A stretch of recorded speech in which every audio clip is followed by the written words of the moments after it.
Shalom Israel, with the Israelite School of Universal Practical Knowledge. And you know what time it is. It's the Lord's 57th annual Passover. And it's going to be held in Houston, Texas on April 4th. Don't forget, bring your family, bring your friends.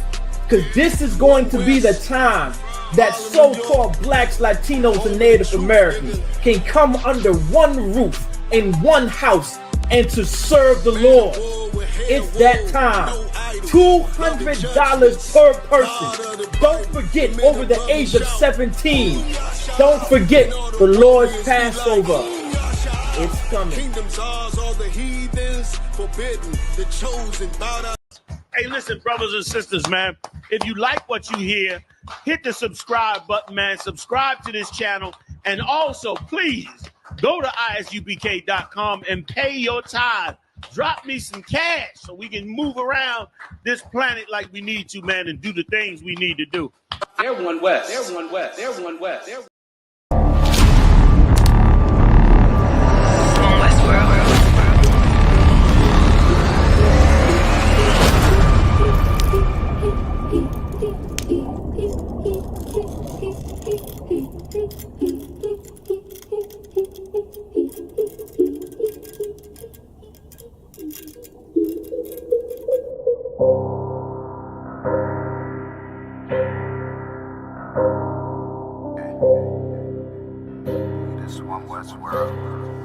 I guess I should ride with Lex.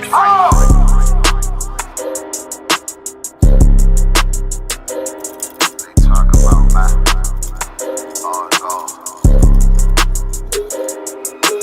it's about time, so no curses to our enemies. You can try to run where you going, it's your destiny.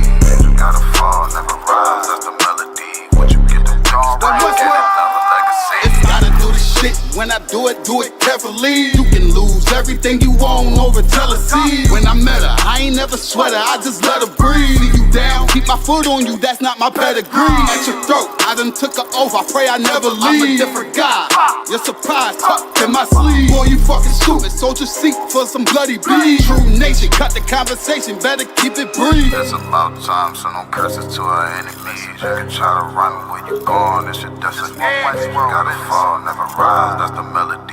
What you get to witness, the beginning of a legacy. It's about time, send them curses to them enemies. You can try to run where you going, this your destiny. Fusion gotta fall, never rise, that's the melody. What you get to witness, the beginning of a legacy. It's about time, send them curses to them enemies. You can try to run where you going, this your destiny. Fusion gotta fall, never rise, that's the melody. What you get to witness, the beginning of a legacy. That they don't wanna know, we tell them, they just won't believe. It's about the journey, I ain't worried, moving at my speed. Saying we ain't much to be desired, gotta disagree. Sparring one of mine, then we spinning like rotisserie. Go against the odds, I'm ready, this another victory. Cut different, niggas moving foul, where the referee. Moving like the military, something they ain't never seen. One West world for the people, this is what they need. It's about time, so no curses to our enemies. You can try to run where you going, it's your destiny. You gotta fall, never rise, that's the melody. What you get to witness, the beginning of a legacy. Shalom, shalom, shalom. You are live with the Israelite School of Universal Practical Knowledge, Biblical Scripture Breakdown class, live with Precinct Captain Dr. Isupk Shah, the Isupk under Commandant General Yohana. Have it up and getting it on. Yahweh by Hashem Yahweh Shai Barakatham, Yahweh Shemar Alathan, by Hashem Yahweh Shai. Shalom, shalom. Try to come on in here. Shalom, shalom. Yum Yum in the building. Shalom, sis. Shalom, shalom. Everybody in there. Shalom, shalom. All right. Getting into Most High Biblical Scripture Breakdown class. All right. All right. Most High Christ. So we in there. We should be good to go. How's my sound? All right, good. Shalom, shalom. Yagadah. All right, got a number go in there. Shalom, Ibrahim. Yo, Shem Shabrakatah. Yes. All right, all right. So we got any questions? I guess we got no questions in the room. Who remembers where we were last week? Who remembers? Anybody recall? Huh? Who was there? Ahmadar was there. Yagadar was there. McCoy Yala was there. It was Yaquad. Yaquad was there. Ross was there. Remember what we talked about last week. What we go over. She was there. Sis was there. Shalom. That was Shamal. I thought she meant with child, sis. All right. So going back to our wisdom and our understanding in the sight of the nations, what the Lord gave us, that would make us a wise and understanding people. We'll be talking about the strength of the Lord's wisdom. Shalom, shalom. Yahweh Shem Shah Barakatah. The Lord gave us wisdom, right? So we won't get to these laws, statutes, and commandments. We're going to go. We talked about Adam being made a living soul. He was made alive and he became a living soul because Adam was given something from the Lord. The Lord gave Adam the breath of life. Shalom Yatawab, Shara, Achnawa Tazarai, Yahweh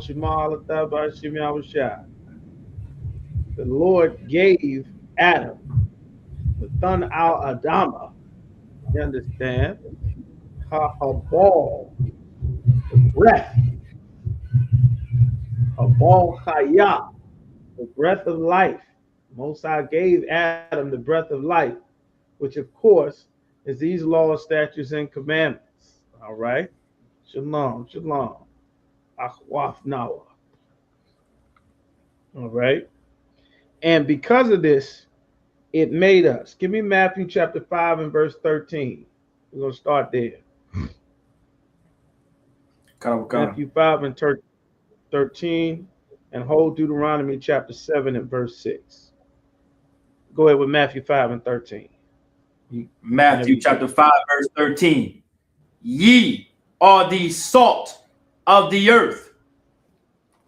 The Bible, the God in the Bible said that ye, talking about so-called blacks, Latinos, and Native Americans, God called us the salt of the earth.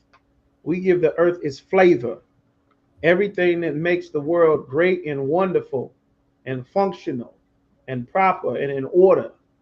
The things that societies have been taught to do, that for generations the Lord gave us these instructions. And because the Lord gave us these instructions, when we came across another nation of people, they saw us and said, damn, these people are much wiser than us. They are much smarter than us. They know how to do things that we don't even understand. They understand things about life that we making it up. They understand the benefit of having one God. And the Arabs decided that they were going to make one God instead of having a God for every day of the year, which is what they had before. This whole idea and notion that God is one person, one being, that only comes from the children of Israel. Every other race of people always worship multiple gods. We were the only people that had a God that was one singular power that ruled over everything. The Egyptians had tons of gods, the Chaldeans, the Babylonians, the Arabs, Asians, East Indians. All of the customs of the Christian church are all the worship of many different gods. They've never all been one same God. That comes from the Bible. That comes from the real, true living power giving us real instruction about how he created everything. All right. The Lord said, we are the salt of the earth. Christ is reiterating. Keep going. But if the salt have lost his savor. If we lose our flavor, if we lose all the things that made us wonderful and special and unique, and now we start trying to be as a people, we start wearing the Muslim man dress. You understand? We start trying to be like the oppressor. being letting the woman rule and be in charge and be a damn queen. Start trying to be like the oppressor style and all these things that come from the other nations of people's culture, intermixing and interracial marriages and worshiping the stars in the sky, crystals and cards and fish and animals that's on the ground and that fly in the air, live in the sea. Then, once we take on their customs and cultures, the Lord said we lose our flavor. Just as a prime example, let me not get ahead of myself. Keep reading. Wherewith shall it be salted? How will the world get its flavor, its correction, be set on its right axis? Right now, the world is not set on its proper axis. The world is set and functioning incorrectly. You understand? Because the Lord intended for the children of Adam, the sons of God, the children of Israel, the people of Christ, the Lord intended for us to rule and keep everything in order since the days that he gave Adam the instructions about how to rule and maintain order on the planet. You understand? All right. So keep going. It is thenceforth good for nothing. The Lord said the salt and the flavor that he created us for now will be left and be good for nothing. Will be something that can just be thrown away. Keep going. But to be cast out. But to be thrown away, to be cast out. You take it and you throw it away. Like you throw away old shoes, old shirt, garbage, trash, Pampers, diapers, old tires, whatever it is that you have no more use or value for. The Lord said, now we become something to be thrown away. And that is the result of taking the customs of the other nations of people. That's a result of us not obeying the Most High God, the power of our fathers. You understand? Keep going. And to be trodden under foot of men. Trodden means to be stepped on. It's old Quaker English words. To be trodden or to be stepped on by the foot of men. We were not supposed to be stepped on by the other nations of people. We weren't supposed to be underneath of their judgment and their justice. And some heathen who worships some bastard that'll have sex with a 9-year-old baby, now they decide if we are right or wrong. Some big head alien looking Somali scammer will go in his mosque and talk about how their families is all destroyed. They having kids. The kids don't know who their fathers are. These bastards were never supposed to have an opportunity, let alone the gall or the caucasity that the so-called oppressor has to fix their mouth and say anything evil against the children of God, the children of Israel. But because we've lost us to be something that they can match, that they can overpower, that they can destroy, that they can use, that they can hunt down in the streets. If we obey the Lord as a people, ICE agents would start having heart attacks left and right.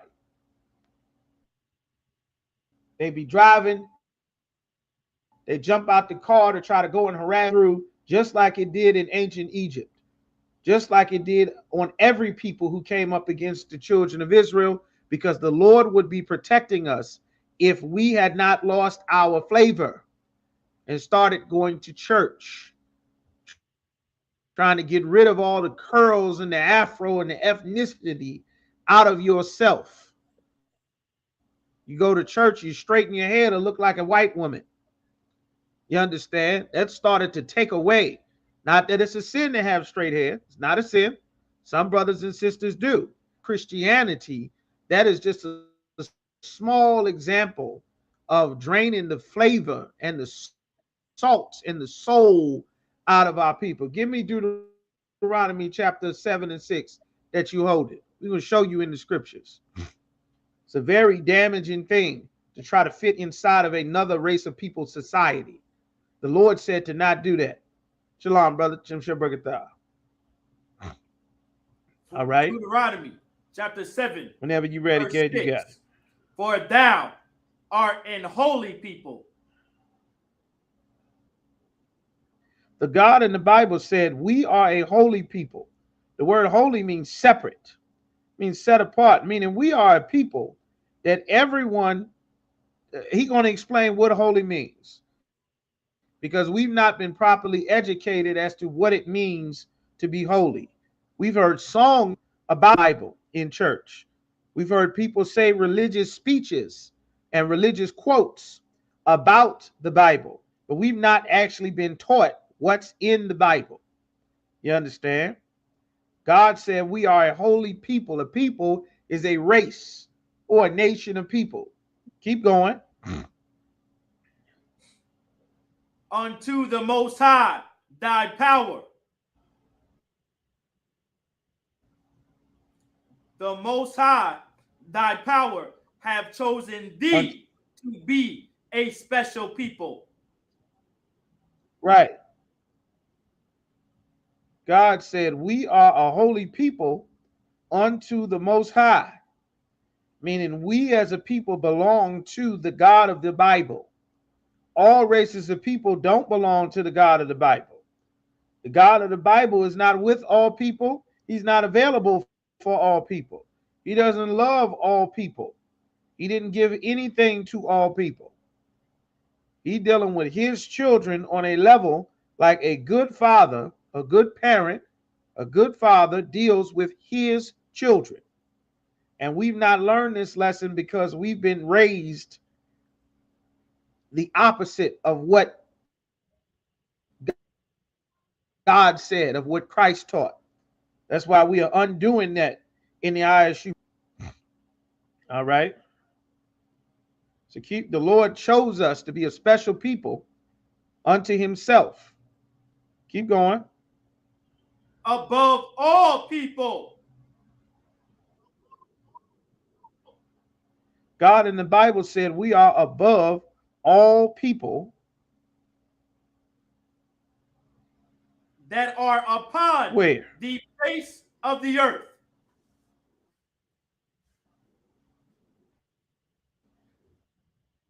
The Lord said that we are above all people upon any people on the planet.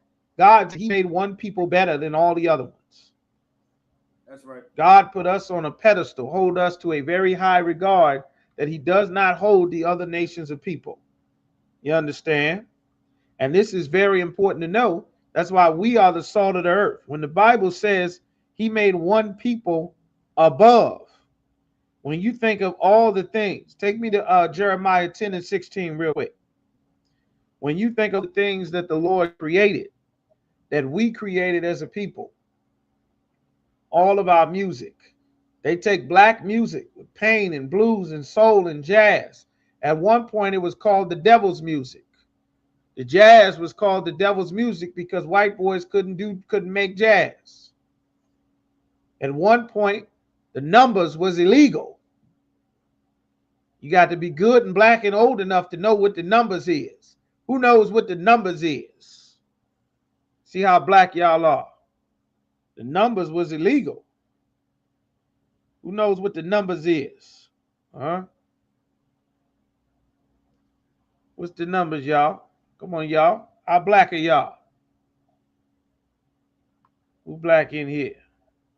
Y'all might be y'all might be diet black. I don't know. With Isupk. Okay, I see y'all black. Okay. The lottery. There you go. All right, the lottery. There you go. Betting on sports. Virginia lottery, the lottery, yes. That Mega Millions and Powerball and Blackjack, all of that was illegal. It is Israelite culture to shoot dice, to gamble. You understand? Not that you should gamble away your mortgage or your car note, but it is Israelite customs. The symbol for the Levi is a dice, the Urim and the Thummim, gambling. That's right, Tazarai, gambling. Well, that's Israelite culture.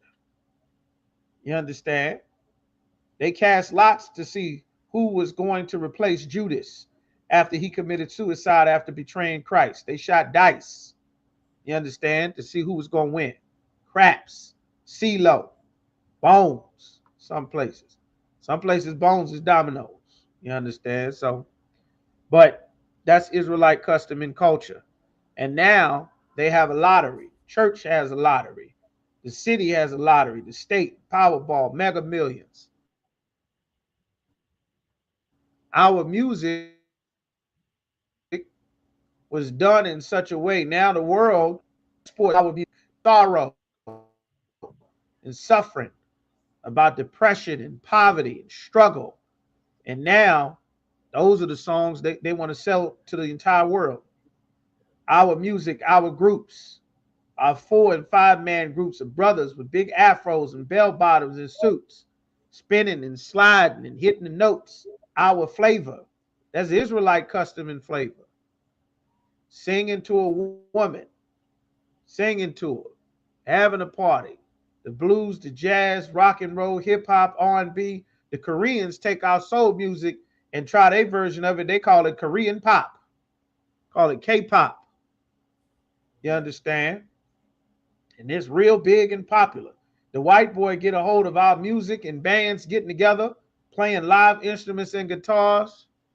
And guess what he do? He take all of the flavor from the 80s, the 70s, the 60s, all of your Isley Brothers and Ohio Players and Blue Notes and Shot Lights and Earth, Wind, and Fire. He take all of that. And then he go and make 98 Degrees, NSYNC, and the Backstreet Boys, and all of his white boy singing groups. You understand? Take our hip hop and go make the Beastie Boys. And then Eminem and Paul Wall. Before you know it, white boys is rapping and hip hopping and pants sagging and pointing their fingers and moving, catching rhythm. They used to say if you moved your hips and twist your legs, you were doing the devil's dancing because they didn't have no rhythm. Muddy Waters and all the brothers on the Chitlin circuit were able to do dances and moves. And then guess what happened? A white boy learned how to do black people's moves. His name was Esley. And he got to shake and twist and do all the black moves and do all the, oh, baby, baby, come be with me, baby. I'm the head nigga in charge, baby. Before you know it, the whole world called Elvis the King from doing his white boy imitation of black soul music, black rock and roll. We revolutionize and change everything because God made one people better than all the other people. All the inventions. Read what you got, please. Jeremiah chapter 10, verse 16. The portion of Jacob is not like them. God said Jacob is not like the other nations of people. We are Jacob. So-called blacks, Latinos, and Native Americans, we are the salt of the earth the Lord was talking about.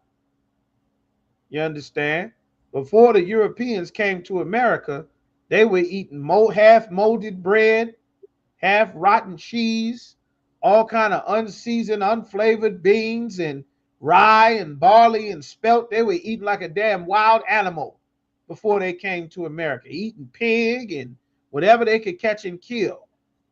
They talk about how great Rome was. One of the things that they don't teach you about Rome is a delicacy they ate all the time in Rome. Like you go and get chicken from Popeyes or Church's or KFC. They ate mice. Rome was full of mice and rats. That's what they ate in ancient Egypt.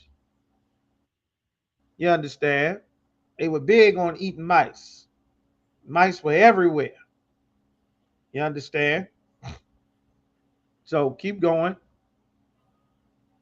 For he is the former of all things.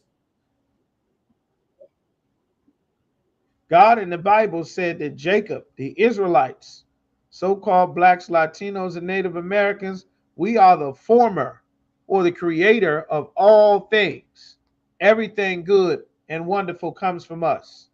The Lord gave us his culture to be the superior people on the planet Earth.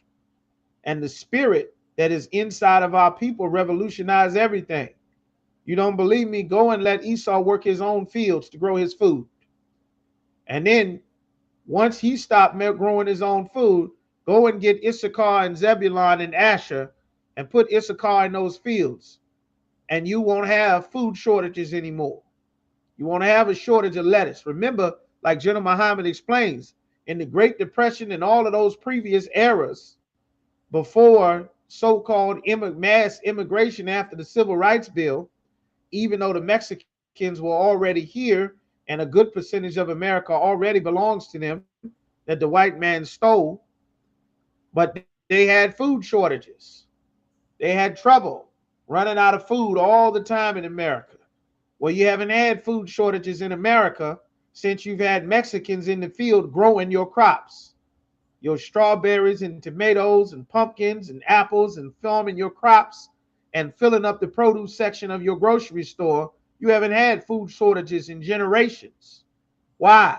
Because God made one people superior in agriculture. That's right, the Great Depression. God made a people that are superior in agriculture to all the other people on the face of the earth. The Africans have trouble feeding their people.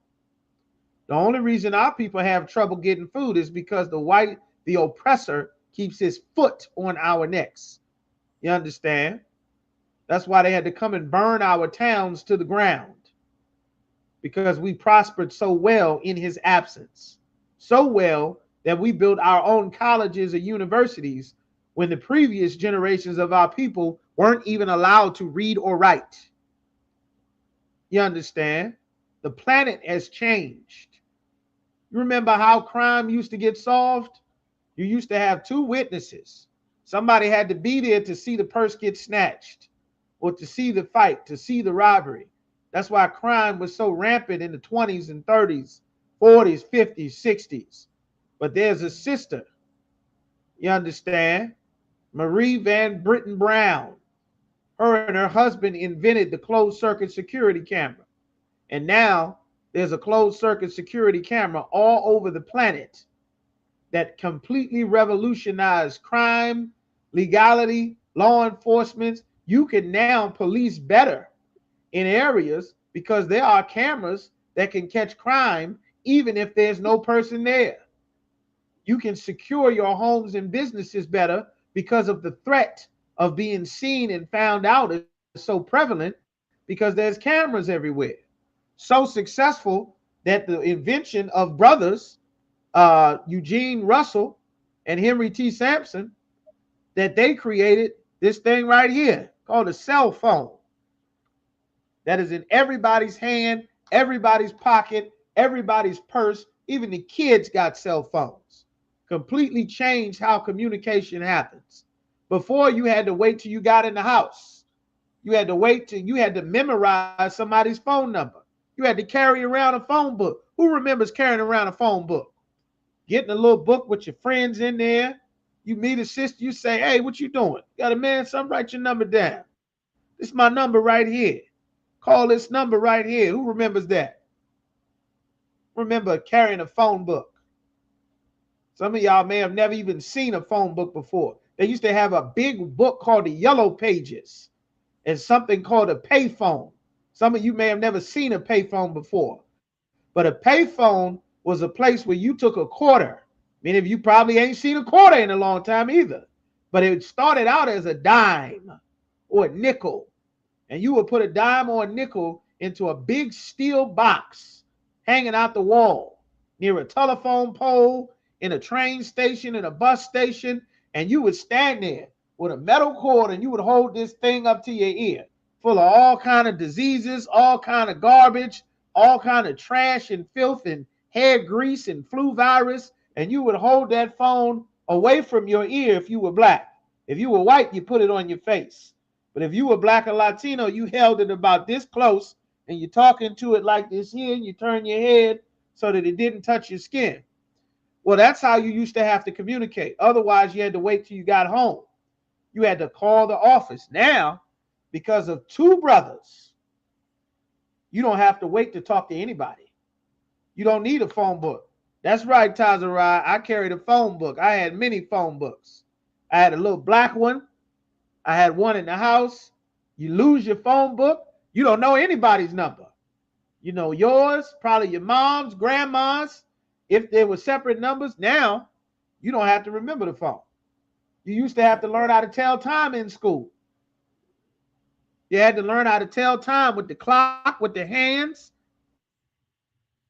You understand? If you were under 20, you may have never seen that before.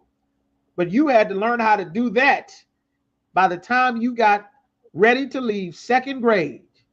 And if you could not tell time with a real analog clock, then you were not going to leave second grade.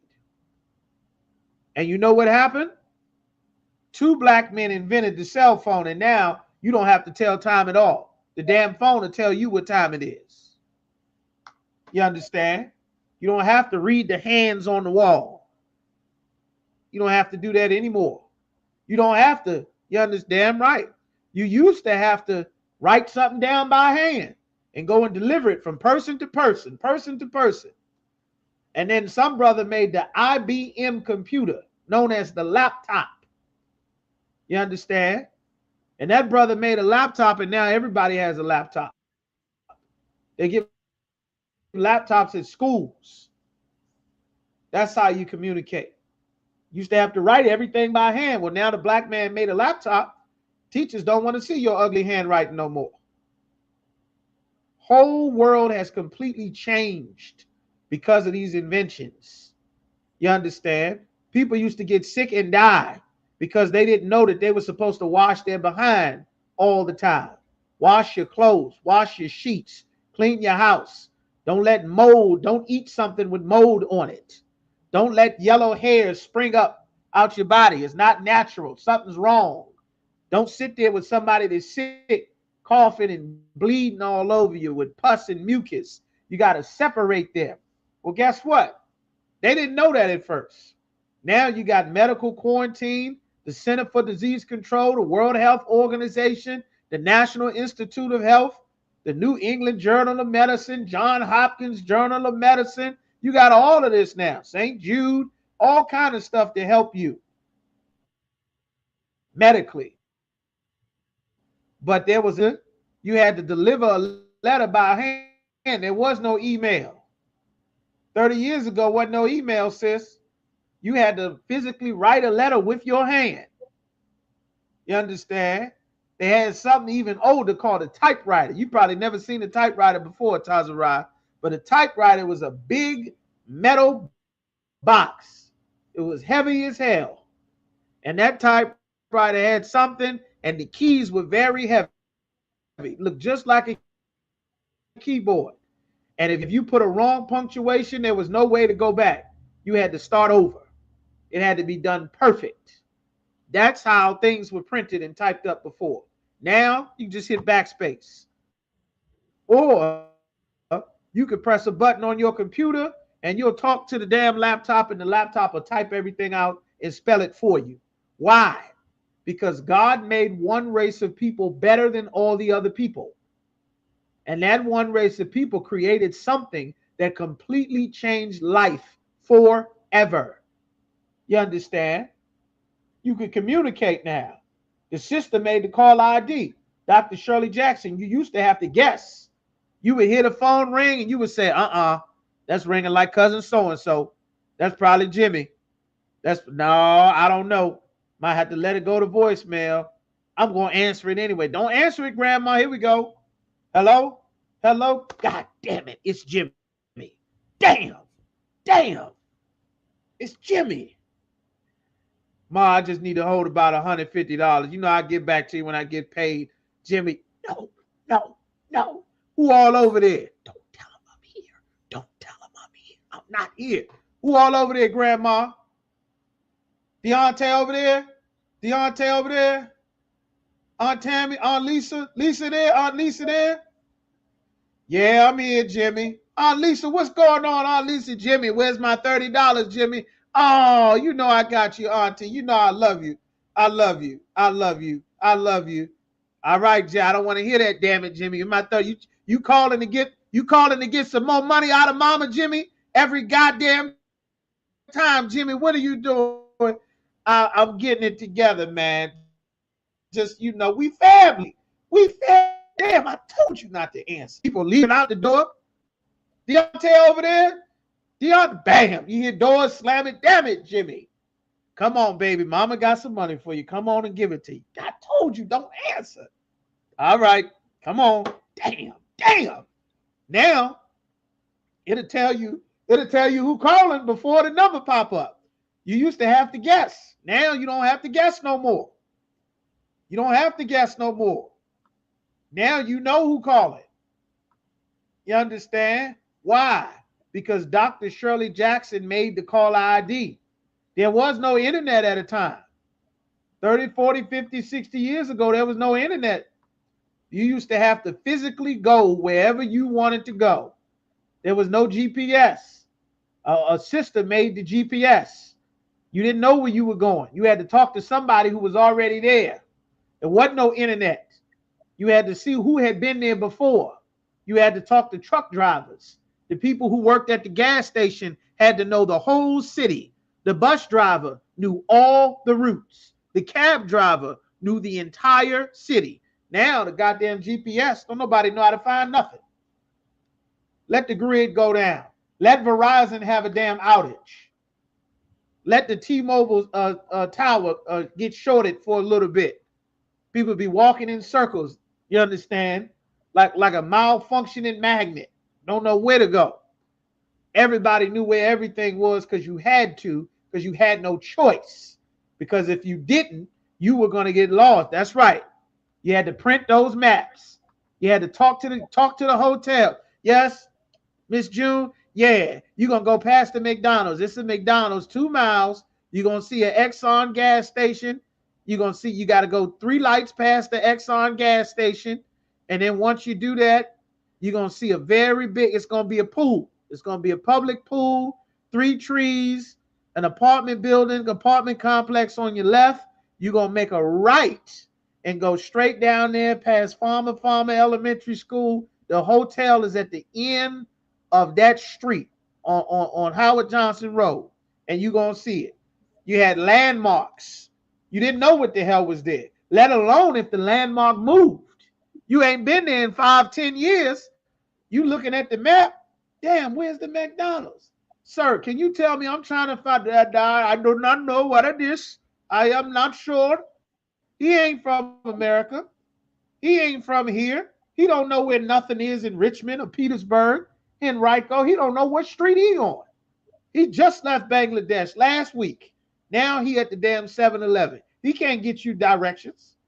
He don't know you're supposed to make a left after Miss Johnson's house, past the big peach tree, down on 3rd Street. He don't know.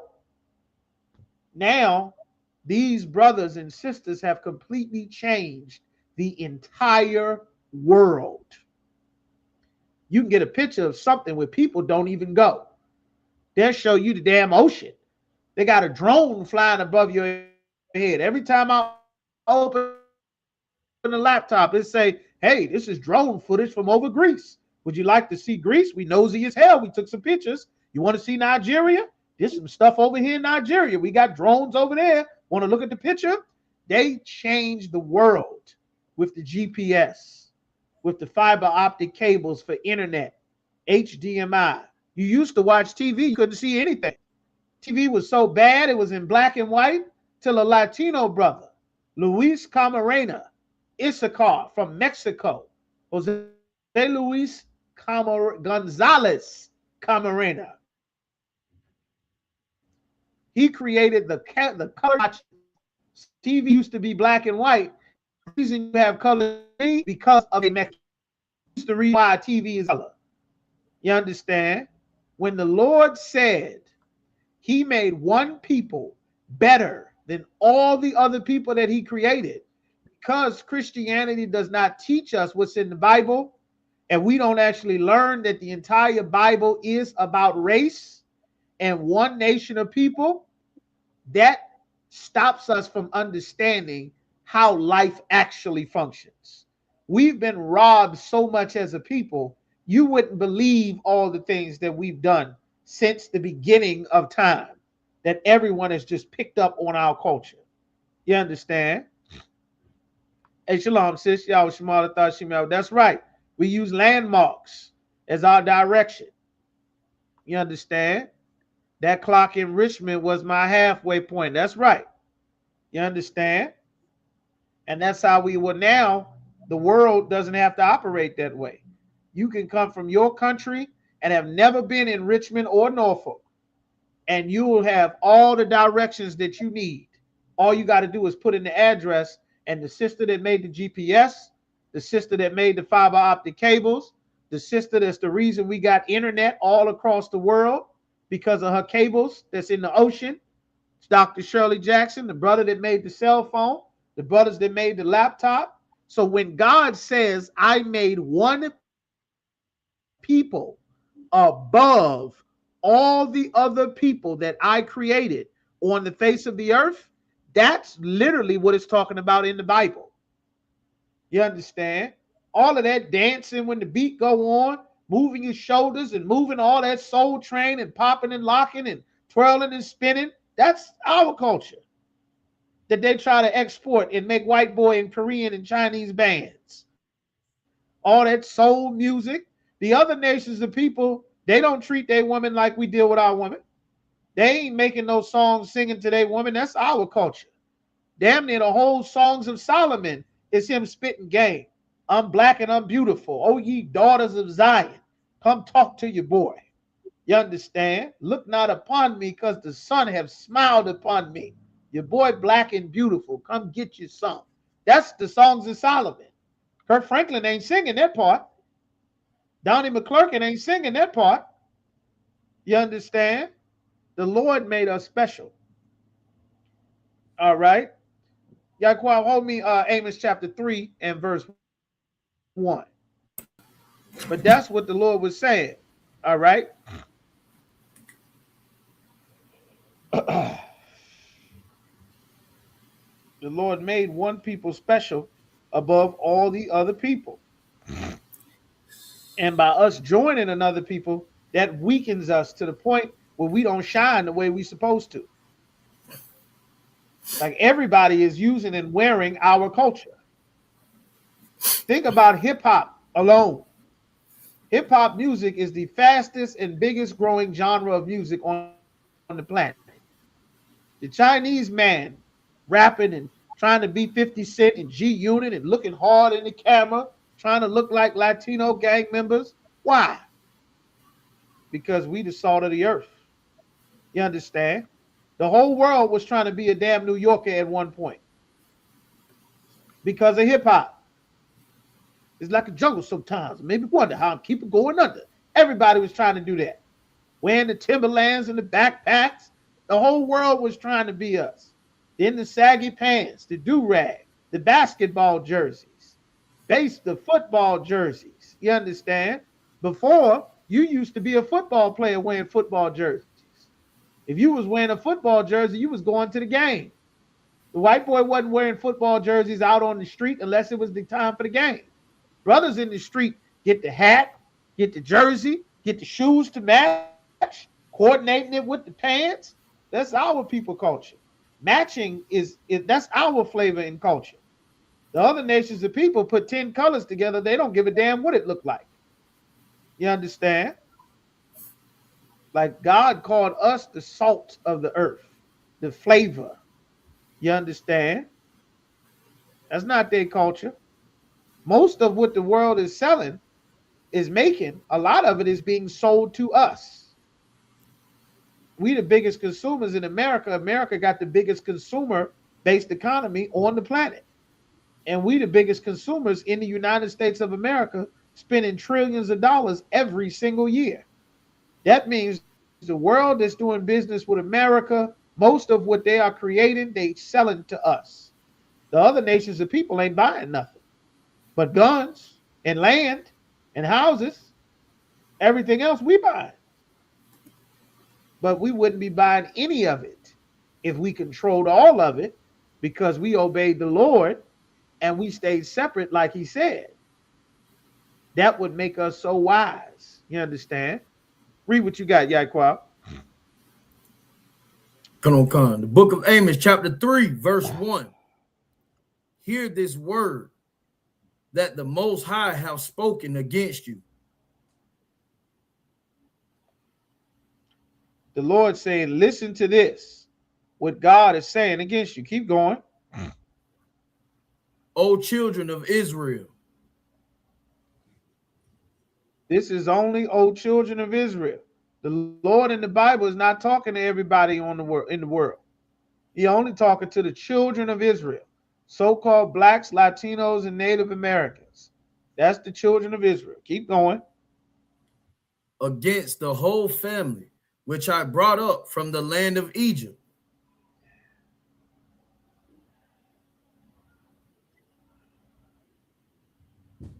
Against the family.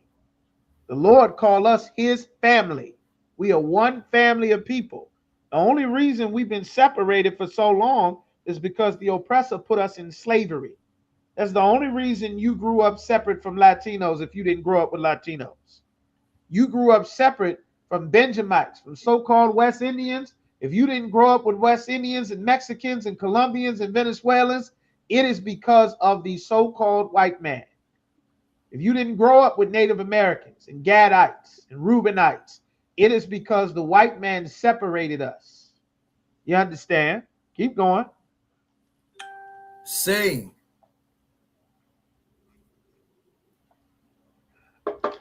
what the Lord say, Yaquab? What do you say?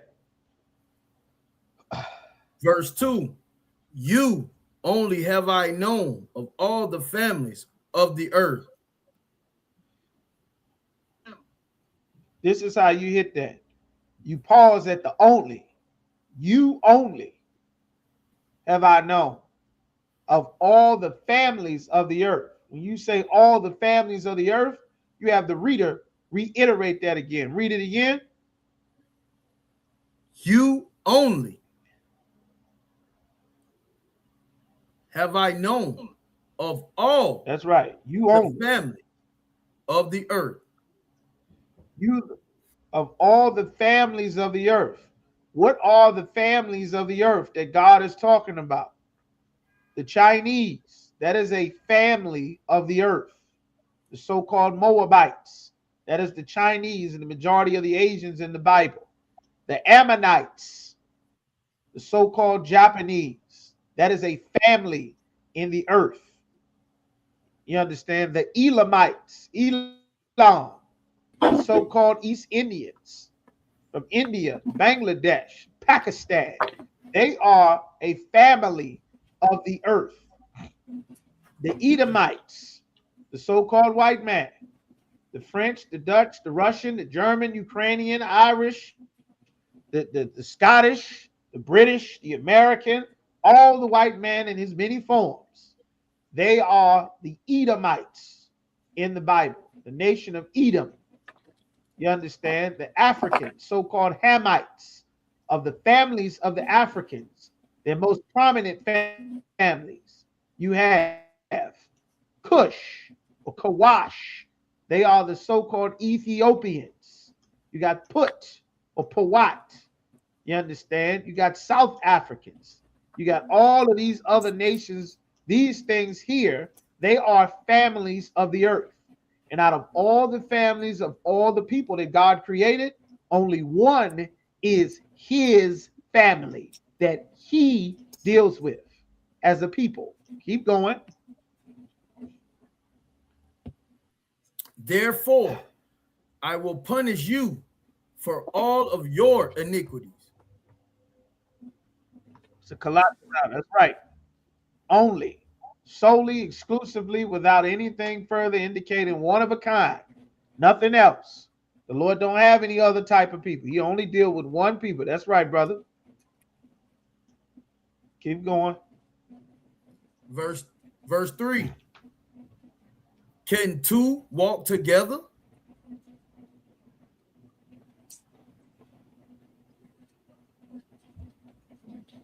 Right. You could go ahead and stop there. The Lord said, you only have I known of all the families of the earth. Therefore, meaning because of this, I'm going to punish you for everything that you do wrong because I told you not to do it. That's what it says there. That's black parent talk. Those are not my kids. That's not my kids. You understand? I'm your father. I'm your daddy. I told you not to do it. I didn't tell them nothing. Them ain't my kids. I don't give a damn what they do. You only, of all the other people on the earth and all their families, and because I only deal with you, you're going to get punished for everything you do wrong because I gave you instructions and I don't give a damn what Jimmy did. Jimmy ain't my son. I told you not to do it. That's black parent talk. Black, Latino, Native American. That's race in the Bible. You understand? Right there. Every parent understands that. That's in the Bible. All right? And that's what the Lord said. Give me Leviticus chapter, see the wisdom that the Lord gave us. Sometimes I'll take me Leviticus chapter 15.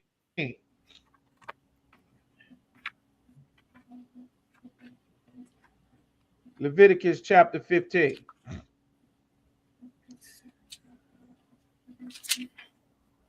Kind of, sir. Starting at verse 1. Chapter 15 and verse 1. The Lord gave us a wisdom. Yes, and this wisdom will keep us alive.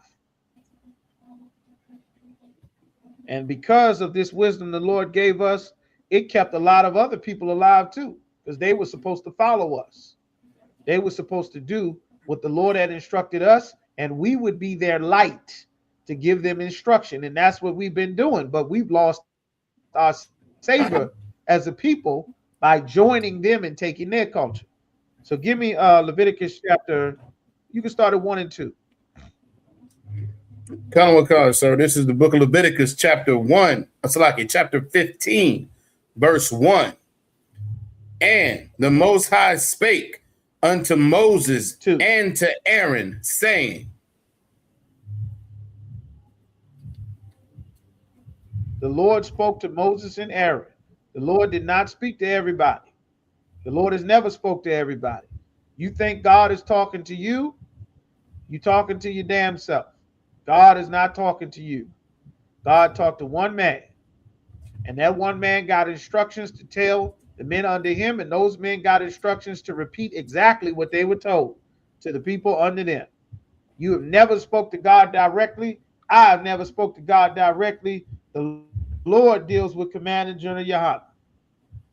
Commander General Yohana tells the men under him, and we all repeat exactly what the Lord told him to say. That is how it has always been in the Bible. You understand? Christianity has made our people damn near schizophrenic, thinking that God is talking to everybody individually when God hasn't given you the winning Powerball number. God didn't tell you not to take that route before you got that traffic ticket. God didn't tell you not to have sex with those people. God didn't tell you not to go that place because you was going to get shot. God didn't tell you not to smoke because you was going to struggle to quit smoking for the rest of your life. God didn't tell you none of the important stuff.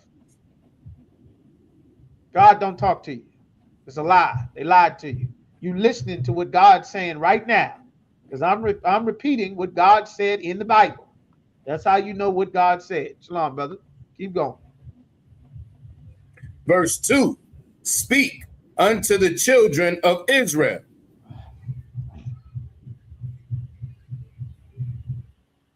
Talking again. That's what we just read. God only deals with the children of Israel. None of these laws, statutes, and commandments is dealing with anybody else. Keep going. And say unto them. This is what you're going to tell them. Keep going. When any man hath a running issue out of his flesh. If any man has an issue out of his flesh, an issue, he got something coming out of his flesh, anything pouring out of his flesh, bleeding, he's sick, got some illness causing sores or pus or drainage, any issue coming out of his flesh. Keep going. Because of his issue, he is unclean. He's unclean. He's going to tell you he's unclean. It's telling you here, you got an issue in his flesh, he's unclean. Why is this important? We're going to read and find out. Keep going. Verse 3. And Salaki, and this shall be his uncleanness in his issue. Meaning this is what the uncleanness is going to be. Shalom. She'll break it down. Shalom. The uncleanness of his issue. All right, that'll work. All right. She'll break it down. This will be the uncleanness of his issue. Keep going. Whether his flesh run with his issue,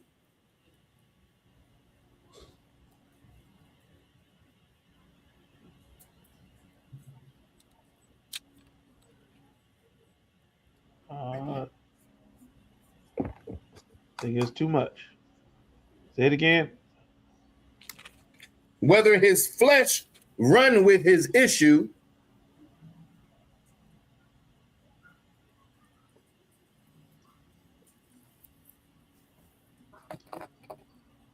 Right. There's an issue. You understand? He's sick. Some sickness, some illness. Something is pouring out of him that should not be. It's continuous. It's running. He's bleeding. He's got something that's going on. Pus, drainage. Some medical condition pouring out of his flesh. He is unclean. It's going to explain why. Because he could be this sickness or whatever his uncleanness is, you and him, you need to be separated from it. There's no doctor, there's no 911 emergency, there's no medevac, there's no MedStar, there's no Sarah, there's no trauma unit, there's no vaccine, no vitamins available, there's no Advil, the Tylenol, cold and flu, Alka-Seltzer, sinuses, there's no penicillin, no oxycodone, none of that. We in the wilderness. And the Lord gave us instructions without anything else of what to do. Give me verse 4. verse 4, every bed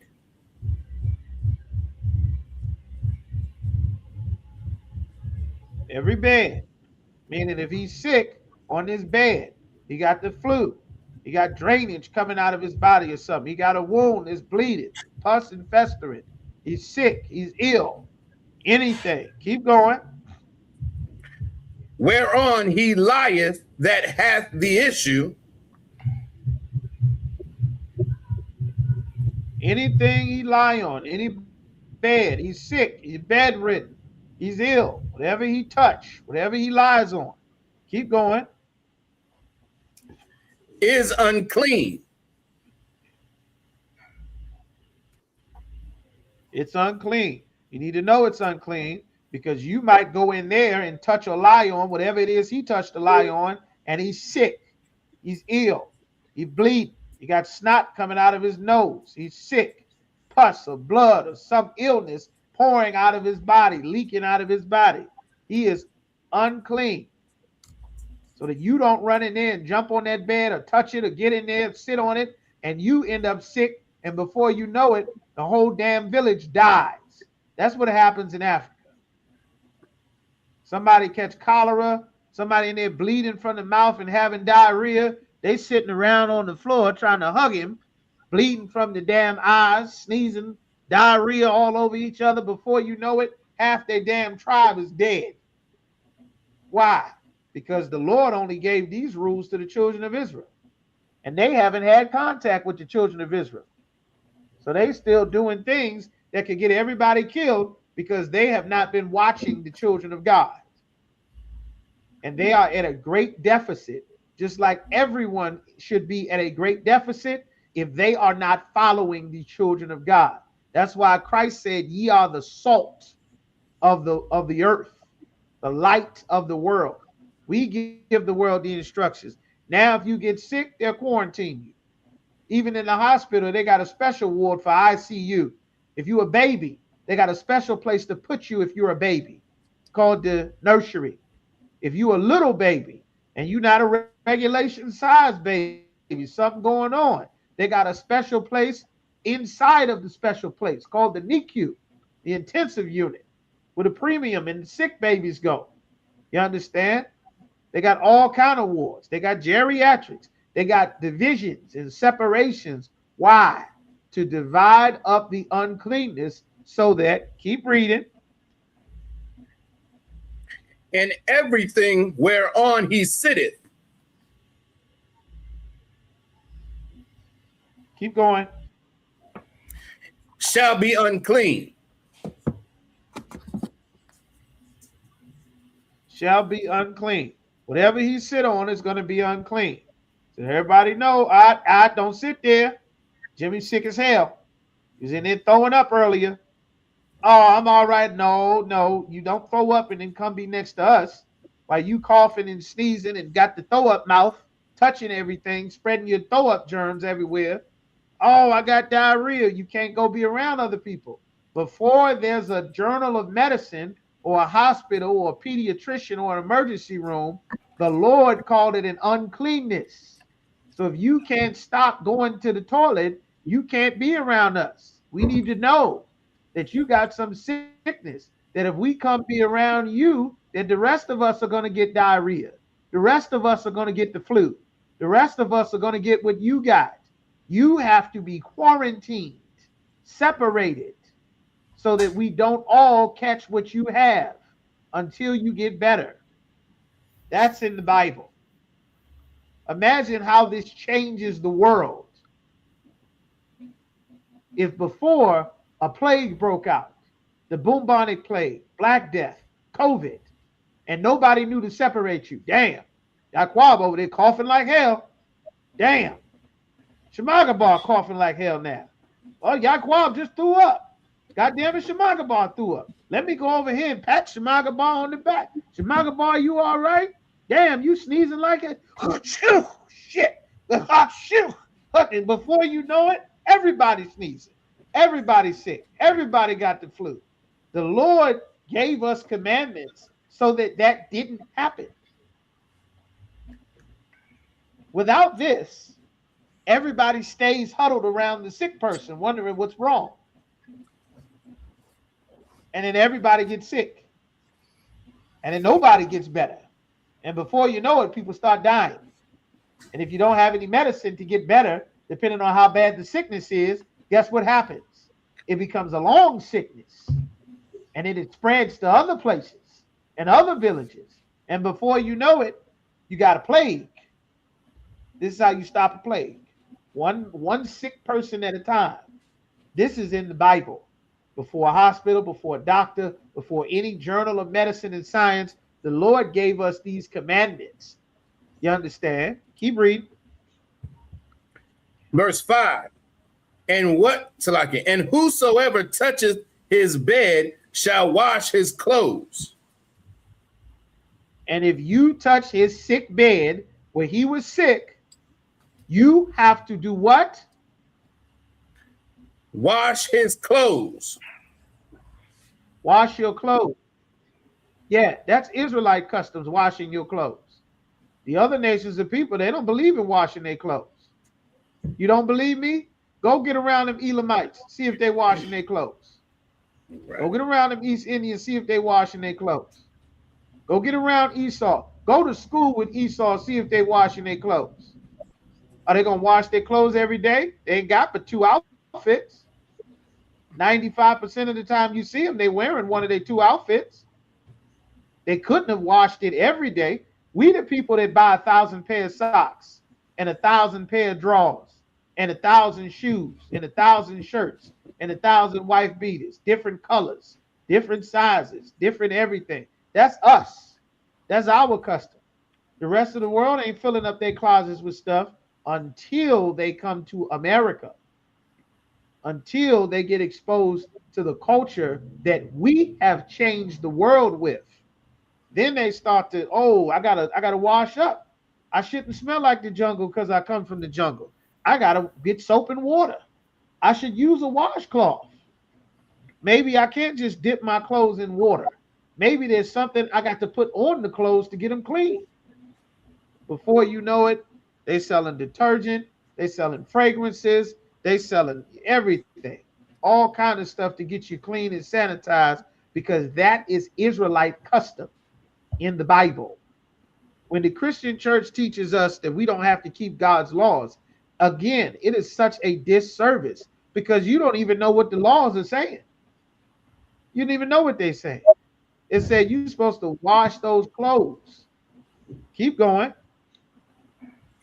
And bathe himself in water. Hold up. And do what? Bathe himself in water. Now, this might be cliche enough, but everybody don't practice bathing themselves in water. They barely do it now. They for damn sure wasn't doing it way back then, BC era, before Christ. They wasn't bathing them. They might have jumped in the river every once and then. They may have went for a swim. They may have been out on a fishing boat and somebody fall over and got to swim back to the canoe. But everybody wasn't purposely bathing themselves in water. It didn't say dip yourself in water.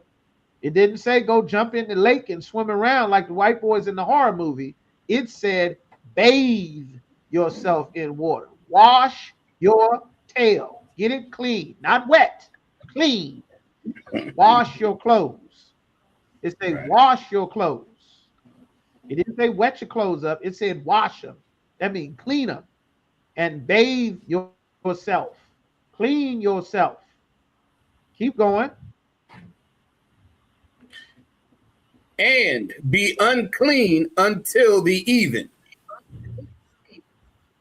And then it's unclean until the sun goes down. Why? So that everybody knows that something has happened there, and that we can separate everything. Once the sun goes down, you got a decent measure of time of how long before it's clean. It's washed. It's got to dry. You got to be washed. Your clothes got to be washed. The sheets got to be washed. Clean that bed up so that all the sickness and illness dies before somebody else gets it. That is brotherhood. That's brotherhood. This is the love of God. Somebody pull Shemagabah, give me that scripture. The love of God is to keep your commandments. Right. Meaning if you love God, when you get sick, you get everybody else sick. That's right. You won't spread your illness everywhere. You won't spread your flu. You won't spread your cold. You won't spread your diarrhea. You won't spread your herpes. You won't spread your syphilis and your AIDS and your gonorrhea everywhere. Everybody talking, I'm blessed and highly favored, burning all of Atlanta and Houston to the damn ground out the drawers. Why?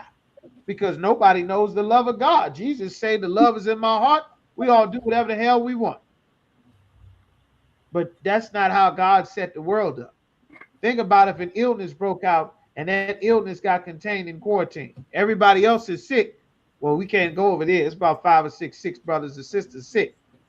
And then before you know it, the sickness stops. Lord willing, they get better. Now they would say these people are wise. When Esau left Europe, dying of the bubonic plague, they bought blankets with smallpox, meaning they were that filthy that they carried with them their own blankets that were positive for diseases because they did not bathe themselves in water. They did not wash their clothes. They did not wash their behinds. I think it was custom. They said for them to have a bath maybe once or twice a year, something crazy. The goal was to find a woman who had just a little bit of lice, not no lice, but as little lice as possible. Light on the lice, light on the mites and the bed bugs and the worms.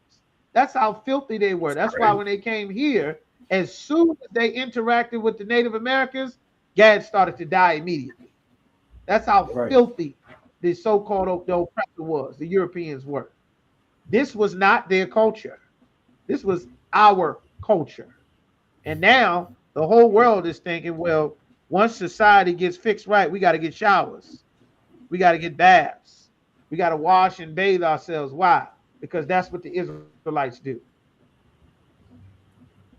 Now, because we don't serve God, we don't get the credit. for keeping the culture that God gave us. Washing your behind is Israelite customs. Washing your clothes is Israelite customs. Quarantining somebody that's sick, that's Israelite customs. They credit Denmark and Sweden and Europe and Scotland and all of the in East India and all of their doctors and medical sciences. They don't credit the children of Israel because we stopped obeying the Lord, and now we have no name and no reputation. So who gets credit for the cell phone? The salt of the world has lost its flavor. They could just throw you under their feet, and now China takes credit for the iPhone. It's they made in China. I guarantee that she's in the fiber optic cables don't know Dr. Shirley Jackson. The caller ID software that's in all of the phones, I guarantee you they don't know Dr. Shirley Jackson. Frederick McKinley Jones built the technology for a refrigerated freezer. Think of all the food that has to travel, all the medicine that has to travel and maintain a certain temperature. So bad, it'll spoil, it'll rot before it makes it to your pharmacy or before it makes it to your grocery store. That brother created. Now the whole world has access to it. They mass producing the medicine in the Philippines and in Guam. Said we are the salt of the earth, not all people. All right, keep going. Give me. Keep reading, Taza. Come on, verse 6. And he that sitteth on anything whereon he sat, that hath the issue, shall wash his clothes.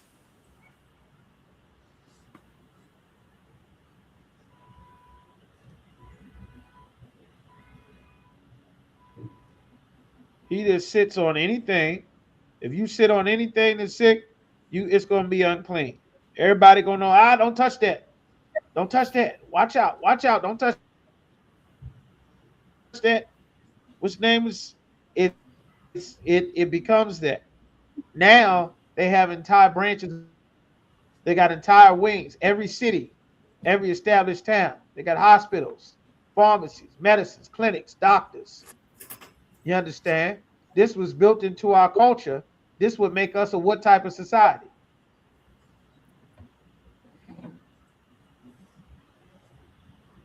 I'm gonna let y'all answer that while they keep reading. Give me verse 8. Come on, verse 8. And if he that hath the issue spit upon him that is clean.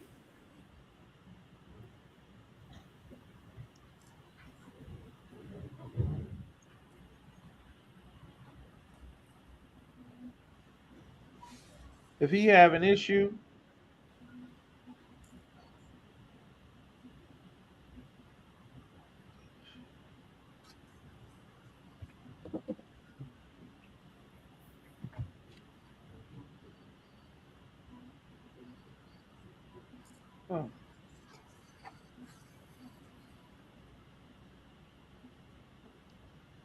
You want me to keep going, sir?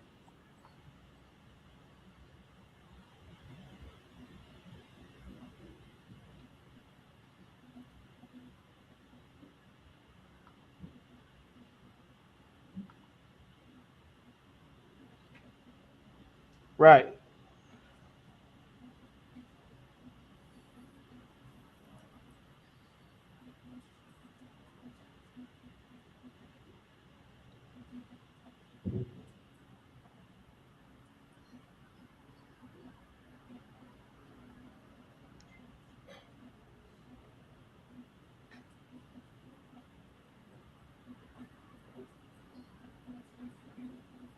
Right. That's it on that. That's it on that. Wash your clothes, wash your hands, wash your sheet, wash your bed. The whole thing. That's it on that. All right. Okay. It said you froze, Mataza. I think we should be good now. That's what the scripture is saying. Who got 1 John 5 and 3? Can I do, sir?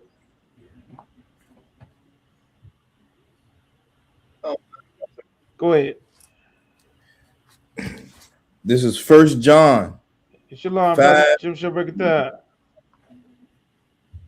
This is first John 5 and 3. For this is the love of God.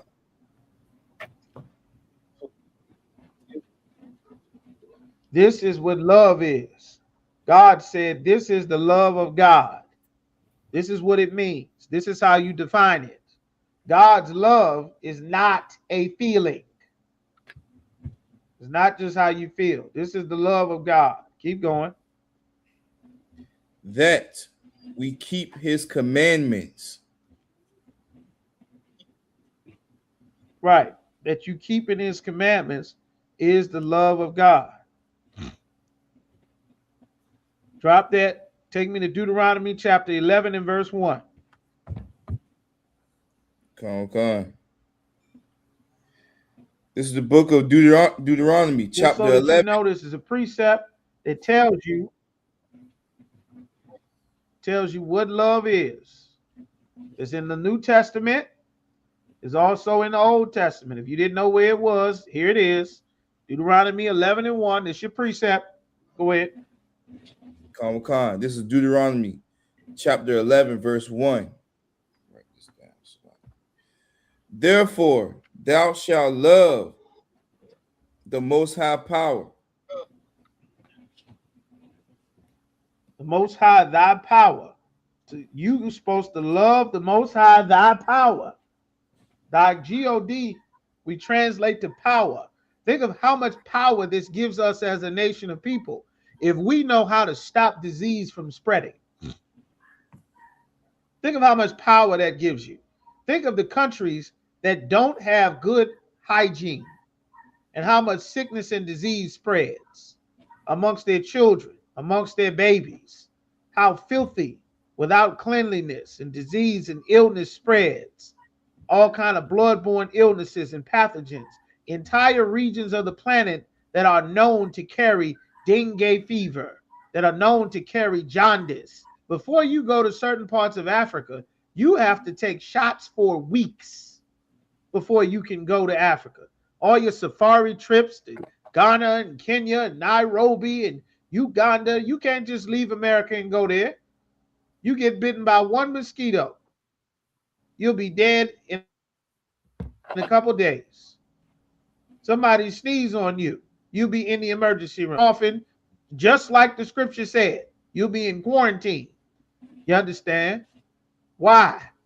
Why would you be in quarantine? Hey, shalom, brother. Why would you be in quarantine? Because they're not clean. They're not the way that the Lord set these things up. Keep going. And keep his charge. Keep his charge. A charge are orders. Keep his responsibility, meaning you have a responsibility to keep God's rules alive in the earth. The Lord gets his reputation based on us obeying him. The reputation for the God of the Hebrews, the God of the children of Israel, came from the Lord delivering us out of Egypt. His reputation is tied to our conduct, just like a good parent tells you what before you go to the store.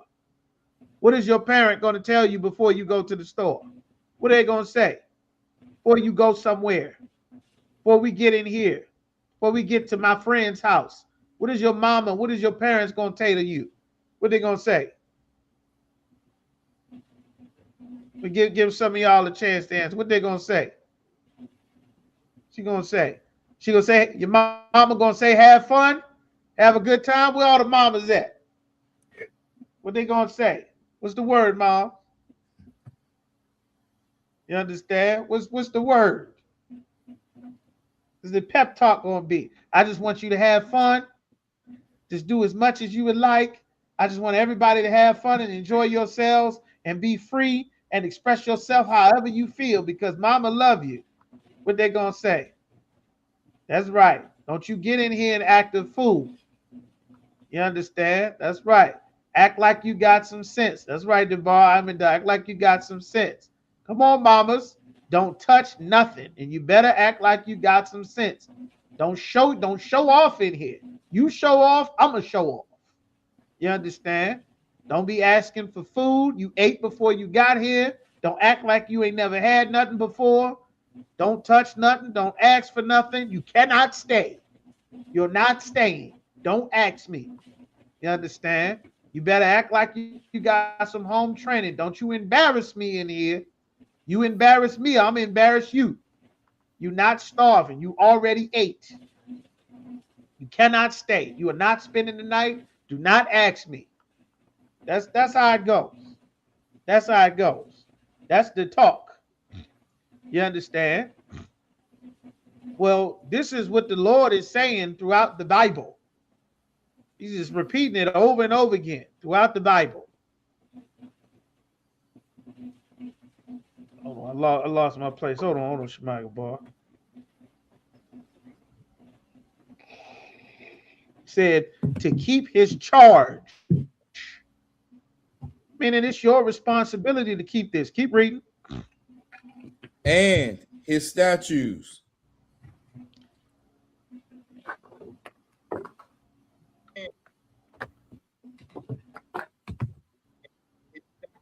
His statutes, his charge. You getting the charge of you better act right.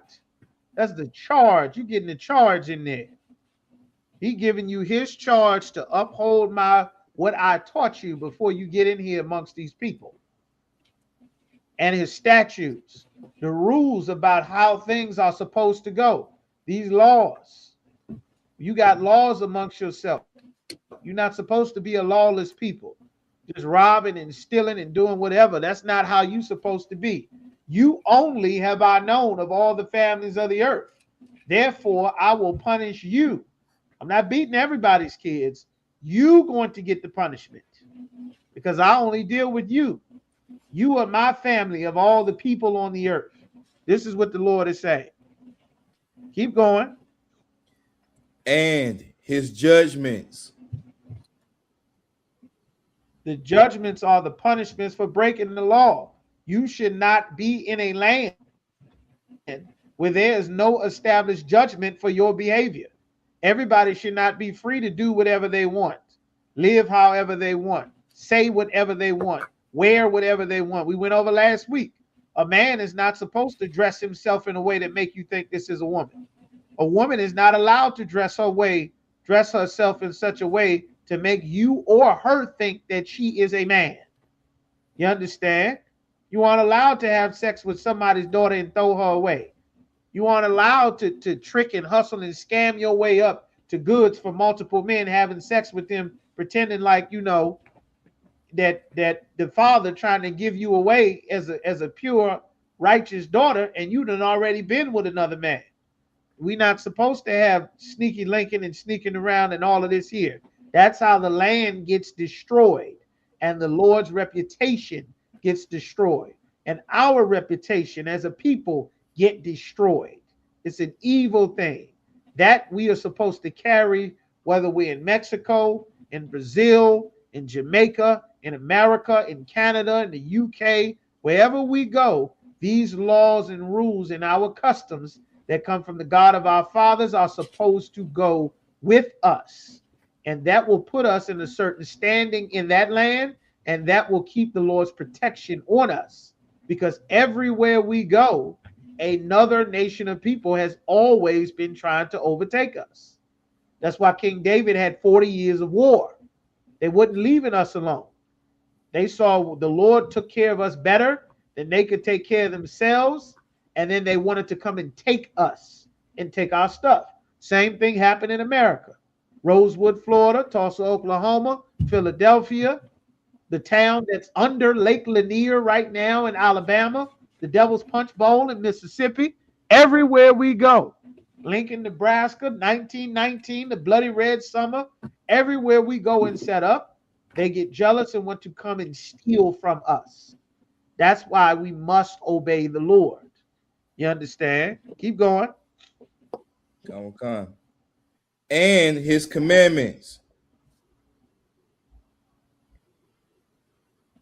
And his commandments.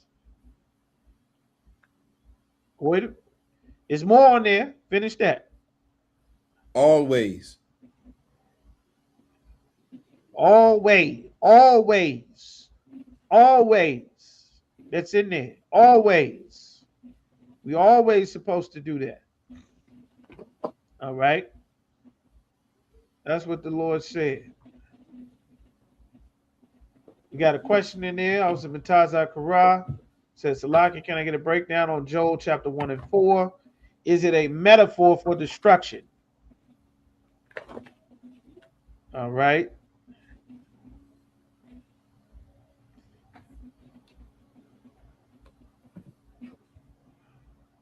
Well, yes.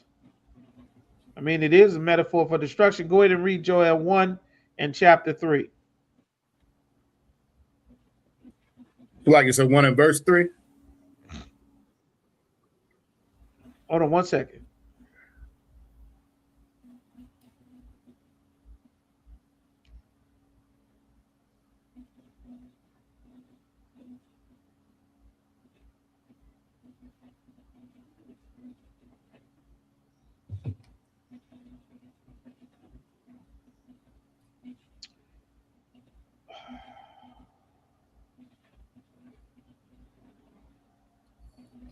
Start at verse 2. Because he's talking to him. Joel is prophesying. Yeah, start at 2. Come. This is the book of Joel, chapter 1, verse 2. Hear this, ye old men. Listen to this, old men. Keep going. And give ear.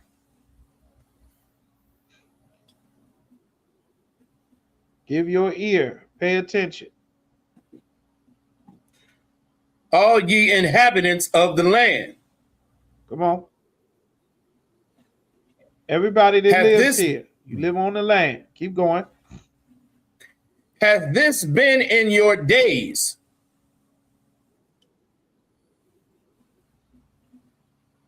Keep going. Or even in the days of your fathers?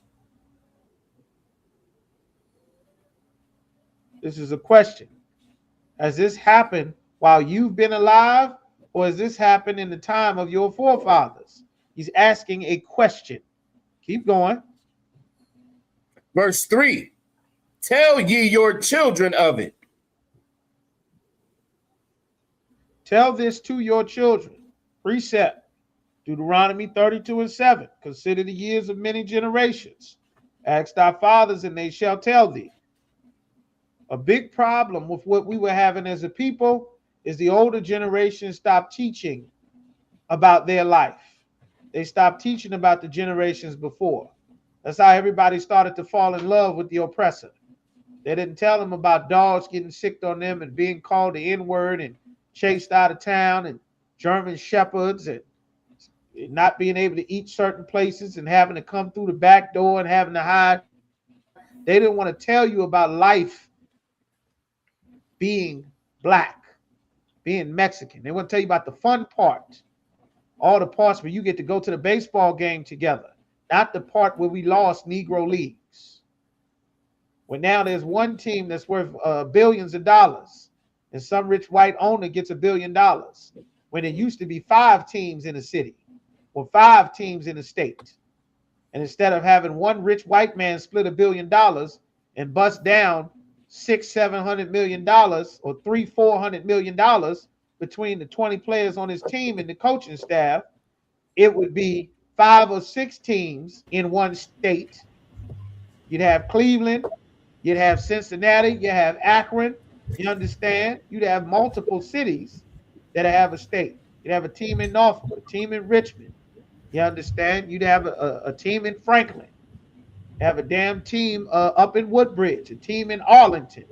And before you know it, rather than one white man bust down $1 billion or two, you'd have 5 black owners with all black coaches, all black players, all black cities, all black towns, splitting up 100,000, splitting up 500-600,000, $500,000. And then before you know it, the cities surrounding those areas where the teams would play would get the benefit of all the traffic, all the people, all the concession stands, Miss Johnson making the pies, cousin Willie making the chili in outside the damn game, hot wings and all kind of dogs and sausages and burgers and popcorn and the black candy maker. All of that money would stay with us. It wouldn't be $1 billion. It wouldn't be $100 million, but it might be 6, 7, 800,000 divided up between 5 cities where we busting that down thousands of dollars, independent black family owners and businesses. We were making real money amongst each other. It wasn't great everywhere. We weren't living wonderful and lavish everybody, but we had a good amount of wealth and we stayed to ourselves. Our money stayed within each other. We built roads and schools and cities and banks, even train stations and airports. We were doing fine and we were on a straight incline until the white man came from the white side of town and burned the damn thing to the ground. Everywhere. For 100 years. That's what happened. That's right. You understand? So he's saying, tell your children. A lot of when we get off track, we stop telling our children what happened. Kids today don't know about the crack epidemic. They don't know that it's a bad thing to be a junkie, to be morning and have to roll up or shoot up in your veins or pop pills to get high all day. And you got to pop pills all day to stay high all day. That's a bad thing. Sisters don't understand that it's a bad thing to have sex with multiple men. That's a hoe. You understand? That was not something to aspire to be a woman having sex with lots of men. That was a prostitute, a streetwalker, a floozy, a hoochie, a hoe. You were not supposed to desire to be one of them. They're not supposed to be the good guy or the hero or someone that everybody looks to. And we're going to quote what they say and live their life. The many generations are supposed to tell you what is the tragedy behind being a hoe, behind having sex with different people, all the diseases that come behind that, all the fights and abuses and relationships you get yourself in doing things the Lord said not to do, the tragedies that come behind that, all the shootings that come behind all of the problems that you keeping going when you getting into relationships with people that think you being taken seriously. And then you understand you got a boyfriend and a husband and a baby daddy that all end up shooting at each other. That's the part that don't get brought up. You understand? Talking about how terrible you felt after you killed your baby, after the abortion. How you think about what that son or daughter could have become every day of your life. You think about that. How you went and sold drugs and you watch your best friend get his brains blown out his face, selling weed, selling pills, selling coke. Consider the years of many generations. Everybody only hearing the fun part.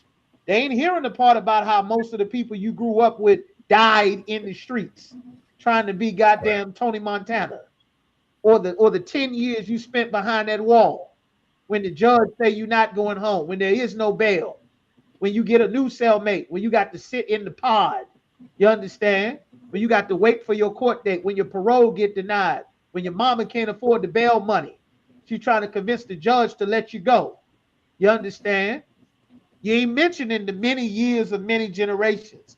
All you doing is singing the goddamn Happy Days song all the time.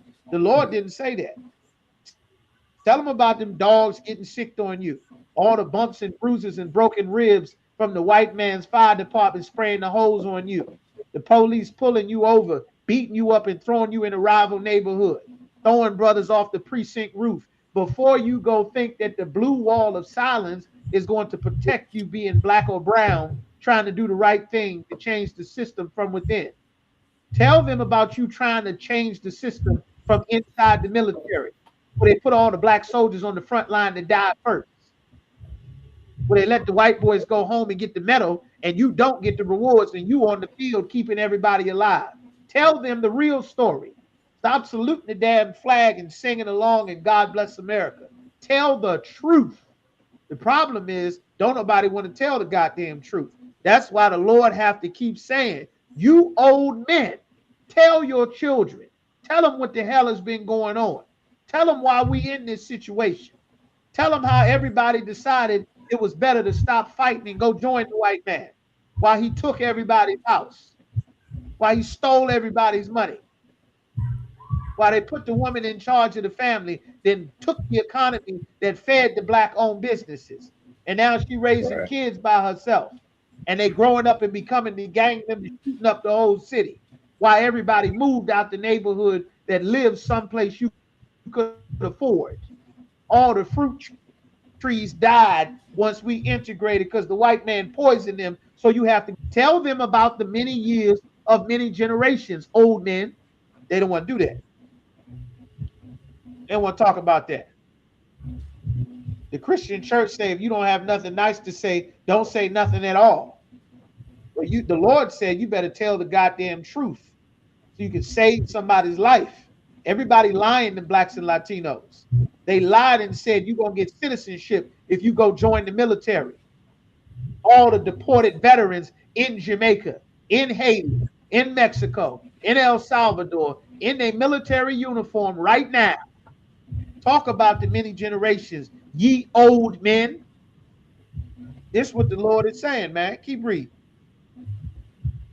And let your children tell their children. Let your children tell their children. You ain't passing the stories along. Why did everybody move from North and South Carolina? Why did y'all leave the Carolinas? Why you left Mississippi and came up to Chicago? How did you end up in Memphis? Why did y'all leave Mississippi? Huh? Why? What you left Georgia for? Why'd you leave it? Because it was full of equality? Because it was full of love? Because race doesn't matter? No, that ain't why you left. You left because of the Knights of Columbus. That's why you left. Because of cross burnings. That's why you left. You understand? Because of lynchings and towns getting burned down. That's why you left. Because race does matter. Because your skin color does matter. Because who your father is does matter. But you don't want to talk about that. Well, God said it better be talked about. Keep going. And their children another generation. Let each generation pass down the story. You ain't telling the truth about what happened when we was in Africa. Black people moving back to Africa getting scammed. Getting scammed by the West and the East Africans. Talking about the year to return. You ain't telling the truth about what happened when we was on the West Coast of Africa. How the damn woman king, the homie warriors was hunting us down. You go watch that movie with Viola Davis. They got the skulls of the children, the men and women and children that they slaughtered and murdered, drinking blood and doing blood sacrifices while everybody praised Viola Davis for pretending to be a goddamn African cannibal warrior, the Dahomey warriors.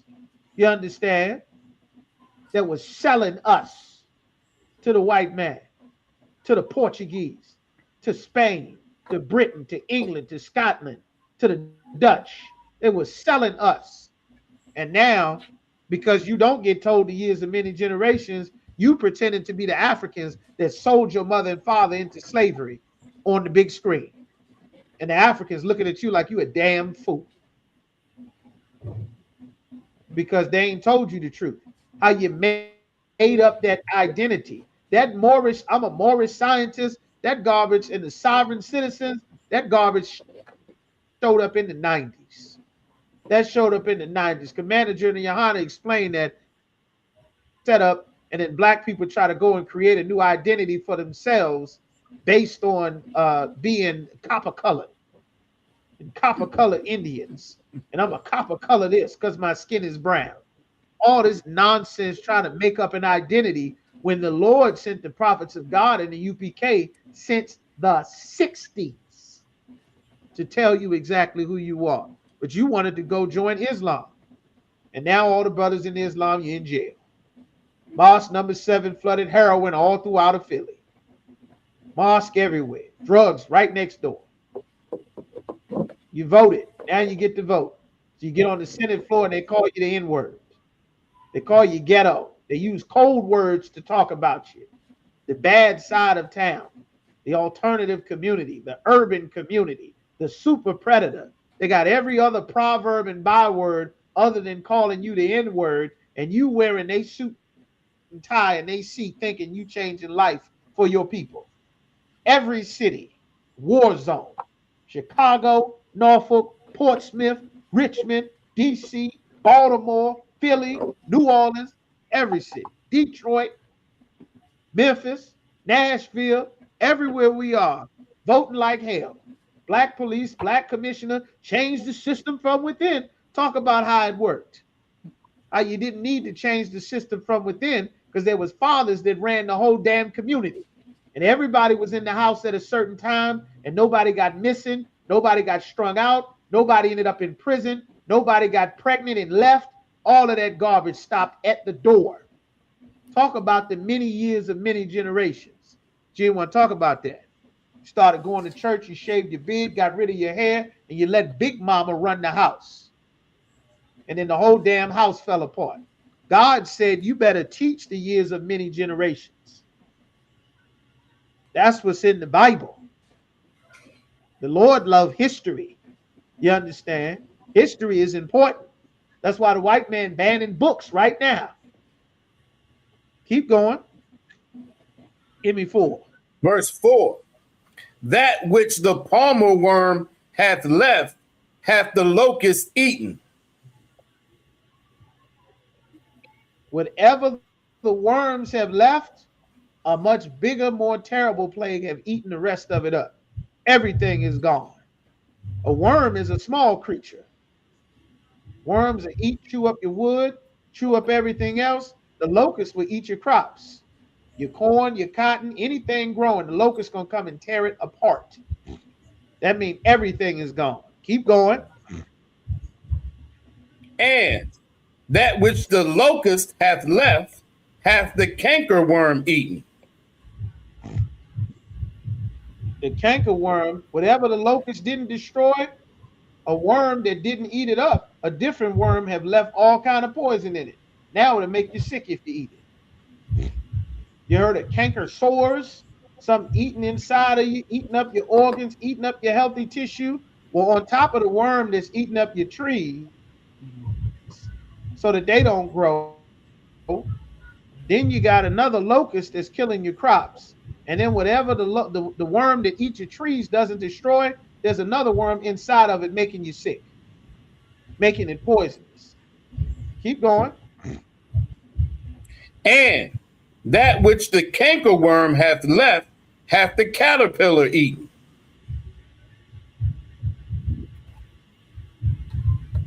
And whatever the cankerworm couldn't destroy, it then fell on the ground and the caterpillar then chewed up whatever then failed. Everything is gone. He said, make sure you tell this to the generations.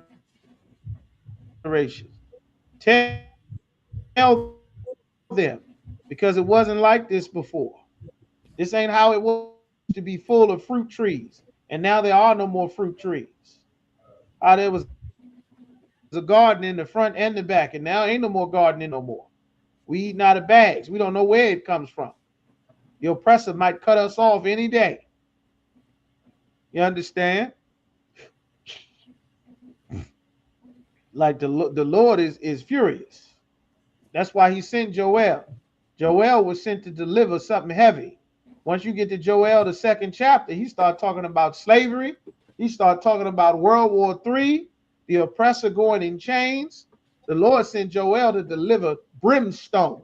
You understand? Sulfur and brimstone. That's what Joel's mission was. So is your question a breakdown? Is it a metaphor for destruction? Yes. It's absolutely a metaphor for destruction. Complete destruction. You understand? The same destruction the Lord said would happen if we did not obey him, then we would be cursed in the city and cursed in the field. A nation that we didn't know would eat up everything that we have. The worms would destroy it. Your brass, your sky would turn to brass. Your ground wouldn't produce anymore. All of this, the Lord told us what would happen. So absolutely. All right. That's absolutely correct. It's a good scripture there. All right. The water, sir. All right. So let's get some more. Eye on the bar. All right. What else we got? Anybody holding something? All right, good. We got that question. Raj, take me to Leviticus, the 11th chapter. Want to get Leviticus, the 11th chapter. Hold that. Karawakan, sir. Do you know what verse, The sir? Lord gave us some wisdom. Start at verse 2, Baba Kishore.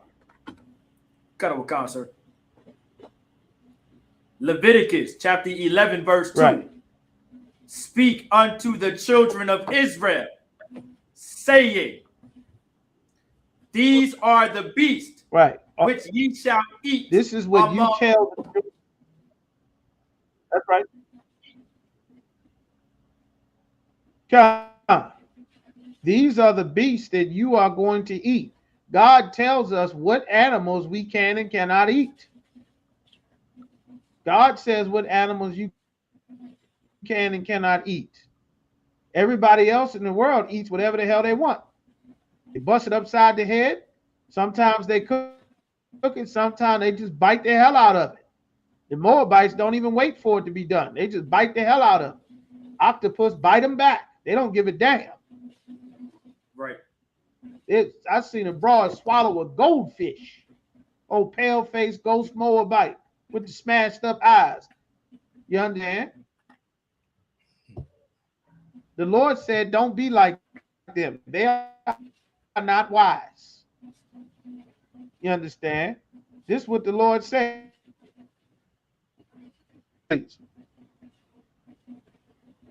Among all the beasts that are on the earth.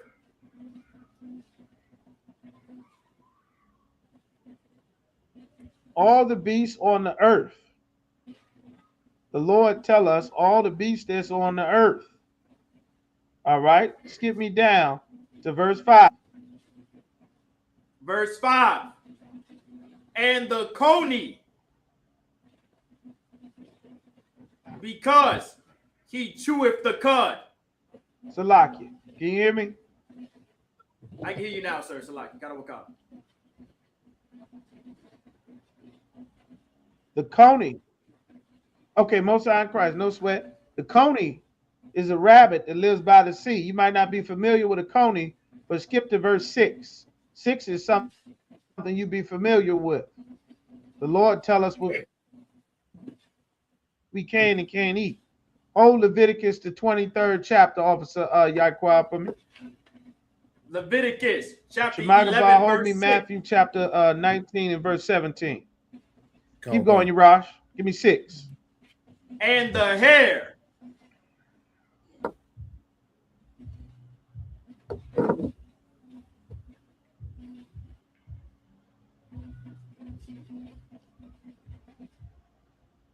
It's the hare. Because the hare is a rabbit. He cheweth the cud. The cud is the grass.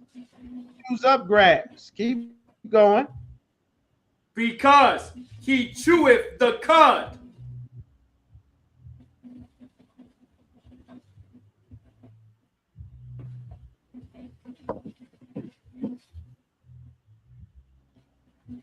Right. He eats the grass. Keep going. But divideth not the hoof. But he don't have a divided hoof. He has a paw. Keep going.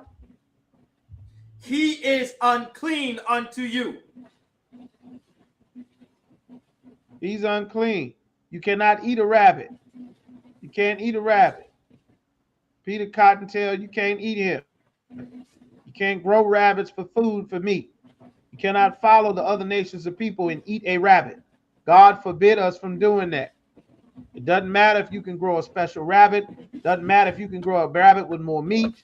Doesn't matter if it's a sustainable grow. God said you cannot eat this animal. You're not a dog. You're not a wolf. You're not a fox. You're not a wild beast in the jungle or the safari or the desert. that just catches whatever the hell you can, and you just tear into it, and you must eat it. God gave us rules on what is food and what is not food. A rabbit is not food. Think of those pictures there when you see the Hamites.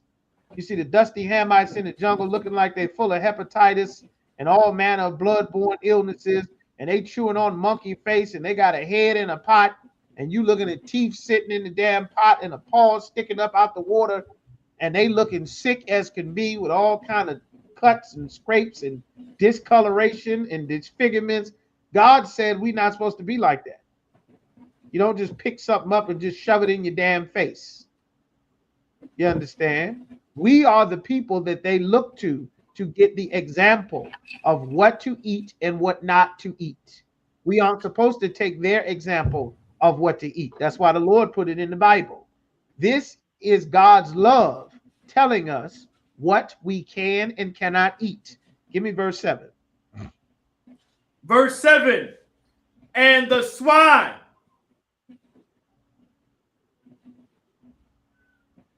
The swine is a pig.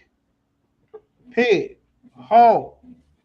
You understand? You cannot eat a pig. Keep going.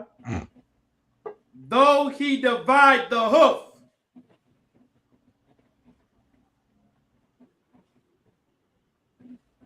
Right. You got a split hoof. Keep going. And be cloven footed. He got a split foot. He got a hoof. His foot is split up the proper way. Keep going. Yet he cheweth not the cud.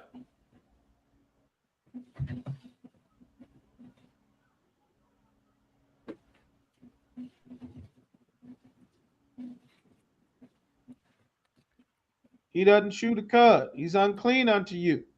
You can't do that. These are the animals that's on land. You understand? Skip me down to verse 10. When you go to the water, the Lord is going to tell you, you look at that water, it's stuff in that water that you can eat, but it's a lot of stuff in the water that you can't eat. Anything that comes out of the water, the Lord is going to tell you, these are the beasts that you can eat. All right? Give me the first part of verse 9. Verse 9.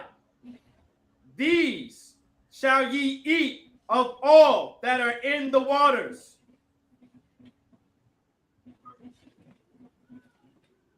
Everything that's in the water. This is the Lord going to specify. If you find something in the water and you catch it and you might want to eat it, how do I cannot eat? Can I just eat whatever? Can I snatch up a squid or an octopus or an electric eel? Suppose it's a big starfish in there. What can I eat? I just catch whatever and just beat it up like a Moabite and chop it up and put it in the stew? Keep going. Whatsoever hath fins and scales in the waters. It must have fins and scales. Sharks have fins but no scales. Mahi has fins but no scales. Tuna has fins but no scales. You understand? Catfish has fins but no scales. It must have fins and scales. What fish has fins and scales? Cod, snapper, whiting, trout, bass, crappie, bluegill, tilapia, salmon, anchovies, kipper. They have fins and scales. That's fish you can eat. Whiting and trout, perch, you can eat that. That's got fins and scales. All the snapper families. The bass, steelhead, the trout, that you can eat. Croaker, you can eat. You understand?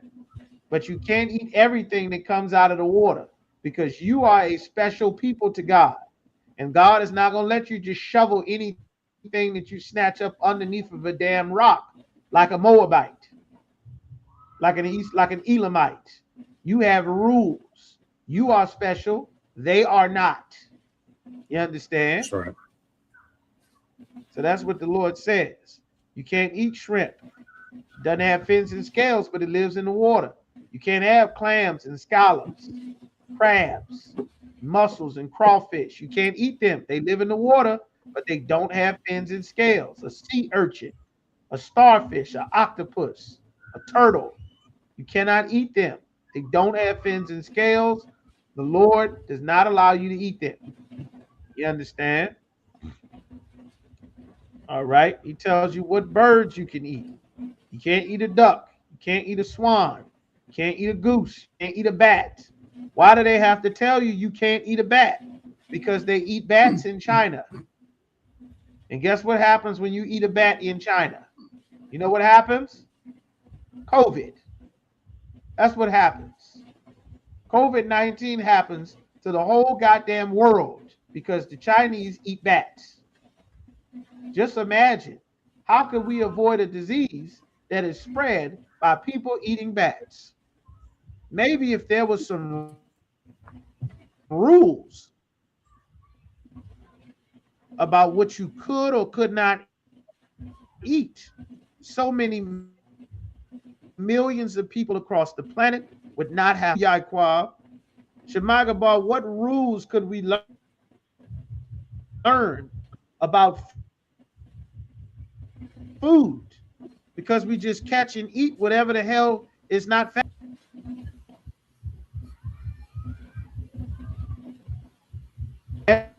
Everybody's life. If we obey them. Because God gave these rules to his family.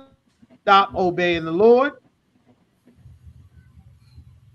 Then our flavor is gone. They'll trample on us and throw us away. Stand.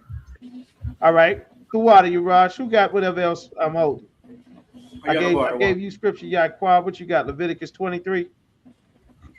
Con, sir. I just need the verse you want me to start at. Give me Leviticus chapter 23 and start at verse 2. Con. The book of Leviticus, chapter 23, verse 2. Speak unto the children of Israel.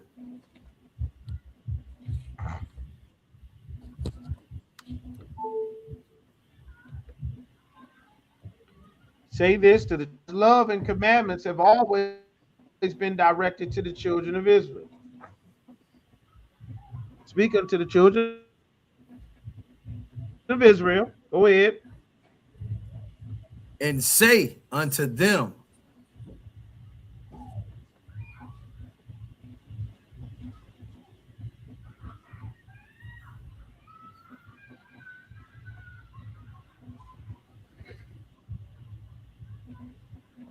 speed up a little bit, please.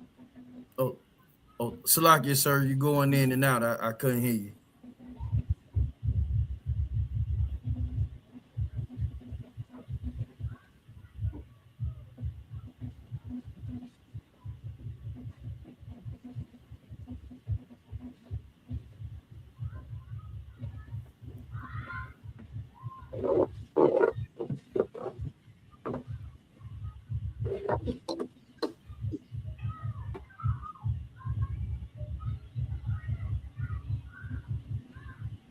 Can you hear me, sir? Sit me down. I think you froze. All right, can you hear me now, sir?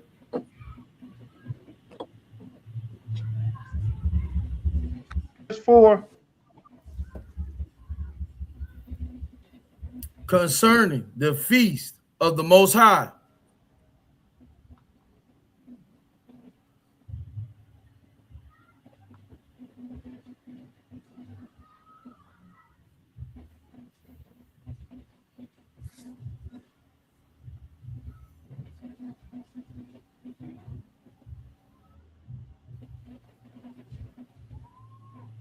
Everybody, give me one if you can hear me. Give me one. It looks like everybody's frozen. Kind of so anybody hear me? You were frozen for a little bit. I heard you. I can hear you Okay, now, I'm sir. frozen. Look like all of y'all were frozen. All right. Yaquab, start me up at 23 and 2. Most High in Christ. Give me 23 and 4. The water for the ones. Leviticus 23, verse 4. These are the feasts of the Most High.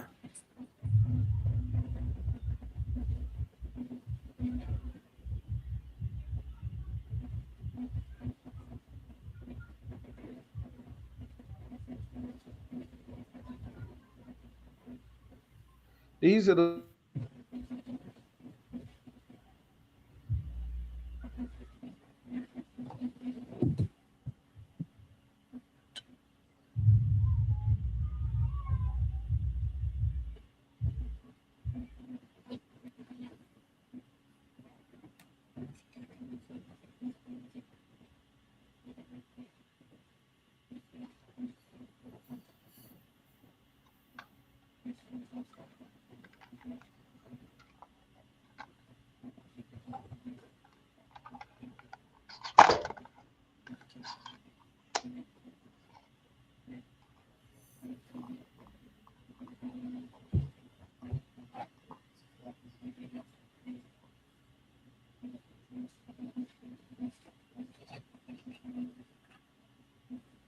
Did you read verse 4? I think it froze again. These are the feasts of the Most High. These are the feasts of the Most High. All right, these are the Lord's feasts. Keep going. Even holy convocations.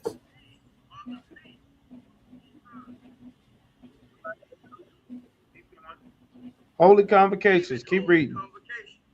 Which ye shall proclaim in their seasons. Ye shall proclaim in their seasons. There's a season for each of the Lord's high holy days. In the world, as a slave, your entire life revolves around these holidays. Christmas, Thanksgiving, Mother's Day, Father's Day, birthdays.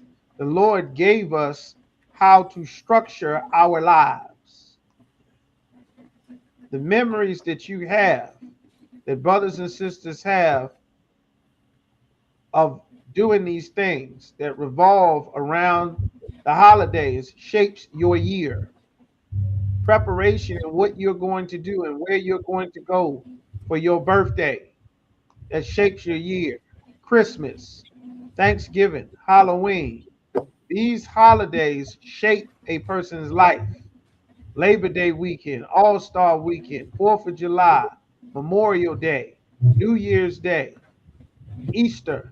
These things shape a person's life. You don't have to care about what's in the Bible or learn about the God of the Bible. But when Easter runs around, you feel like it's time to go to church. You got Mardi Gras. Mardi Gras, Fat Tuesday, leading you up to Lent. Ash Wednesday. Thursday, you repent. Good Friday, then you go to church on Easter. Your life is revolving around some form of religion to tell you how much and when you're supposed to do the God thing. That's Easter. Bootsy got back-to-back murder trials and then went to Easter and got baptized. And then called more murder trials. It doesn't change you, but your life revolves around Easter. And rather than learning the things that would save your life and keep you out of prison, that would keep you from getting into it and having murders happen with other brothers and sisters, you would just base your life around the holidays of our oppressor, which are vain and mean nothing, and you will miss out on the high holy days of the Lord, where the Lord would say, make sure that you deal right with your brother. Remember the commandment, fringes.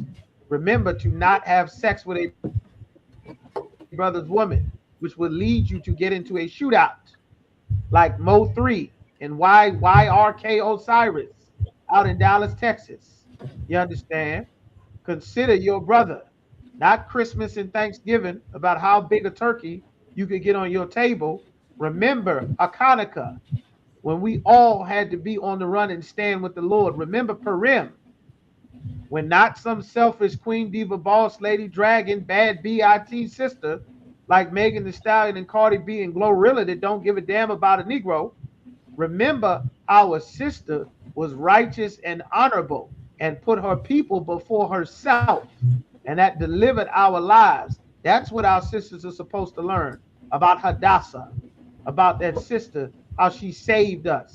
Instead of learning that, they preparing for Easter.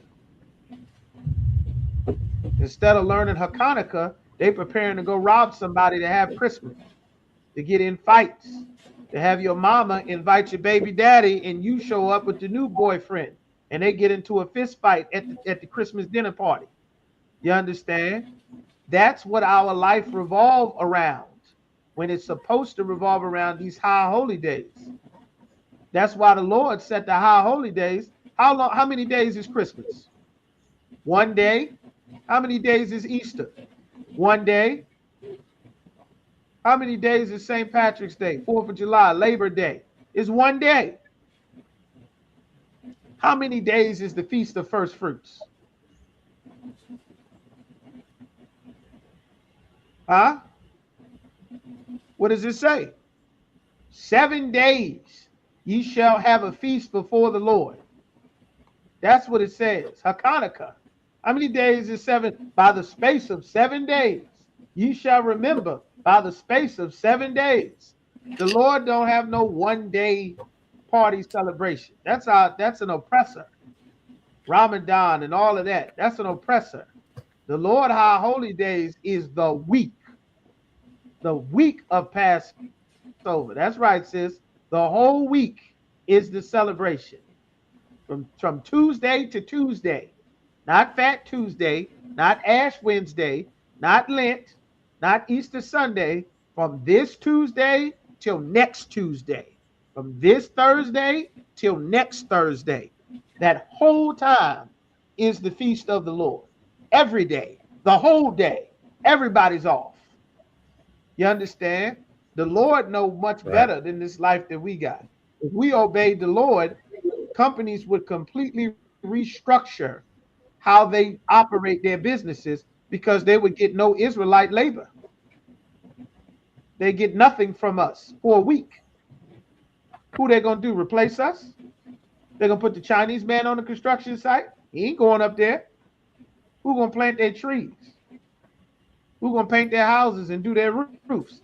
Are they going to pay the people double and triple what the job is actually worth?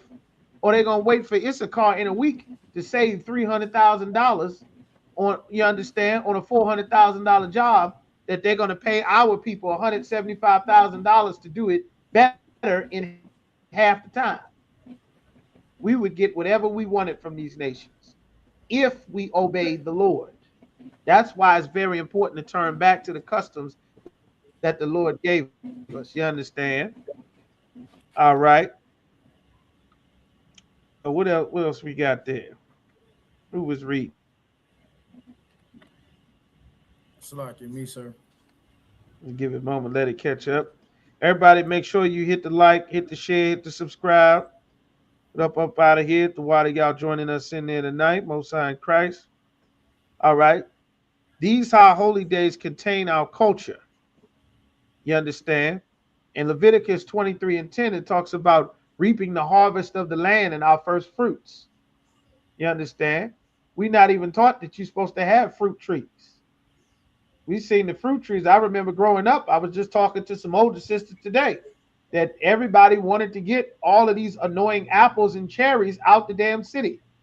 Raspberries and blueberries and oranges and peaches and limes all over the damn city. You can't hardly walk or drive anywhere because there's so much fruit in abundance all over the damn place. Well, now we don't have any fruit. Now we got what they call a food desert. When before, when we arrived to cities, we planted fruit trees. From honeysuckle to the berries, to grapes, to figs, to apple trees, peaches, pomegranates, oranges. And now, you understand, we were more in tune with what the Lord said for us to do and how to operate before we got more and more in tune with the oppressor's way of life. He don't come from a natural state. That's why he put stone on the ground and live up in the sky. He's an unnatural person. The Lord made him to be the opposite of what the Lord wanted. You understand? So that's what it's talking about. Our harvest, how to prepare things. You understand? We're supposed to be looking forward to this. Fine flour mingled with oil, bacon in a frying pan. We supposed to be, this is our culture. Frying food, dipping the meat in flour, cooking it, making sure it's done, seasoning it up well. That's our culture and our heritage, you understand? That the Lord gave us. We are the people that know how to cook. We are the people that know how to throw together a dish. We are the people you want to go to get something to eat. That's us. You understand? Why? Because the Lord gave us these customs in the Bible. All right. So we're going to pick it up here. We're going to go ahead and drop it off there. We're going to clap it up. Most High Christ, while you're joining us here, we're going to go ahead and get these ISUPK security announcements. All right. Everybody make sure you're prepared. 57th annual Passover in Houston, Texas. Make sure you've done your reservations, book your flights, do your hotel reservations, pay your Passover fees, get ready. It's coming quick. January.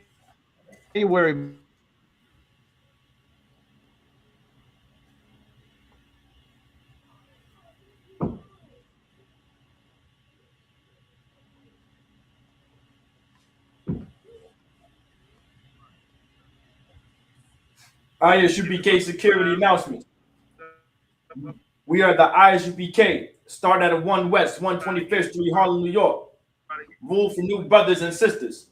When a new brother or sister comes into the school, they are off limits for 1 year. They are to be saluted only. They are here to shed themselves to the world. If they need transportation, the teacher will arrange it. After 6 months, if a brother or a sister has an interest in a particular person, he or she must get permission from the head to speak to a brother or a sister. There is another 6 months in which the brother and sister will court each other. After this 6-month period, the brother and sister will get permission from the head to marry. Tithes, which is a commandment.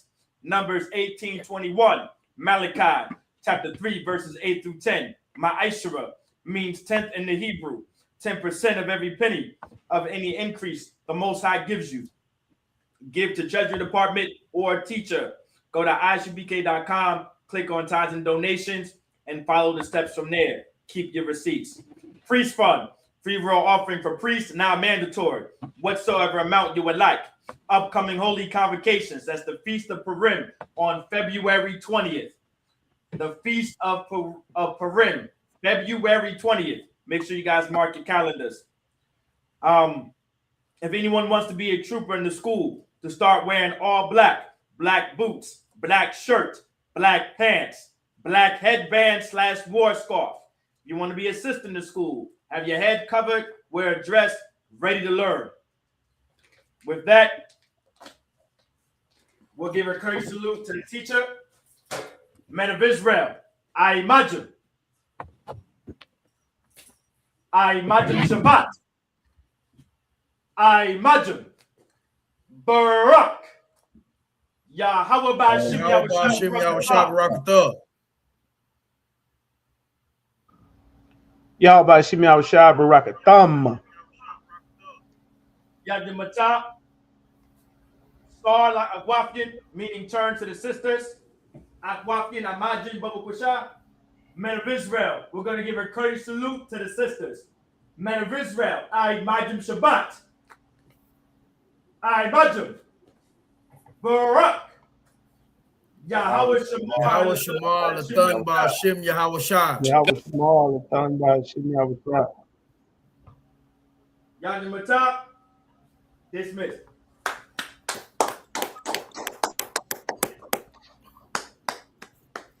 Hey, listen, brothers and sisters, man. If you like what you hear, hit the subscribe button, man. Subscribe to this channel. And also, please,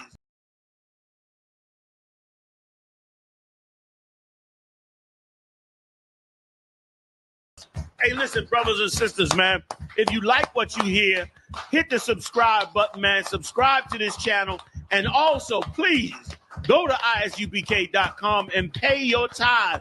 Drop me some cash so we can move around this planet like we need to, man, and do the things we need to do. They're one West. They're one West. They're one West. They're Shalom, Israel, with the Israelite School of Universal Practical Knowledge. And you know what time it is. It's the Lord's 57th annual Passover. And it's going to be held in Houston, Texas on April 4th. Don't forget, bring your family, bring your friends, because this is going to be the time that so-called blacks, Latinos, and Native Americans can come under one roof in one house and to serve the Lord. It's that time. $200 per person. Don't forget, over the age of 17. Don't forget the Lord's Passover. It's coming. Kingdoms ours, all the heathens forbidden. The chosen bow down to no one. It was written. It's that time of year. We're going to be in Houston, Texas from April 1st to April 5th, celebrating the Lord's 57th annual Passover under Commanding General Yohana. Jam-packed, full of events, line dancing, fishing, horseback riding, rides for the kids, bounce houses, and the annual lamb slaughter held at the BH Ranch. And it ain't no party like the all-black party, the annual all-black party. 14149 Player Street in Houston, Texas. You know it's gonna be lit. All leading up to Saturday, April 4th, the Lord's 57th annual Passover. You still got time. Go to isupk.com to pay your Passover fee. 18 and over, $200. You do not want to miss the Lord's 57th annual Passover. Houston, Texas. Shalom.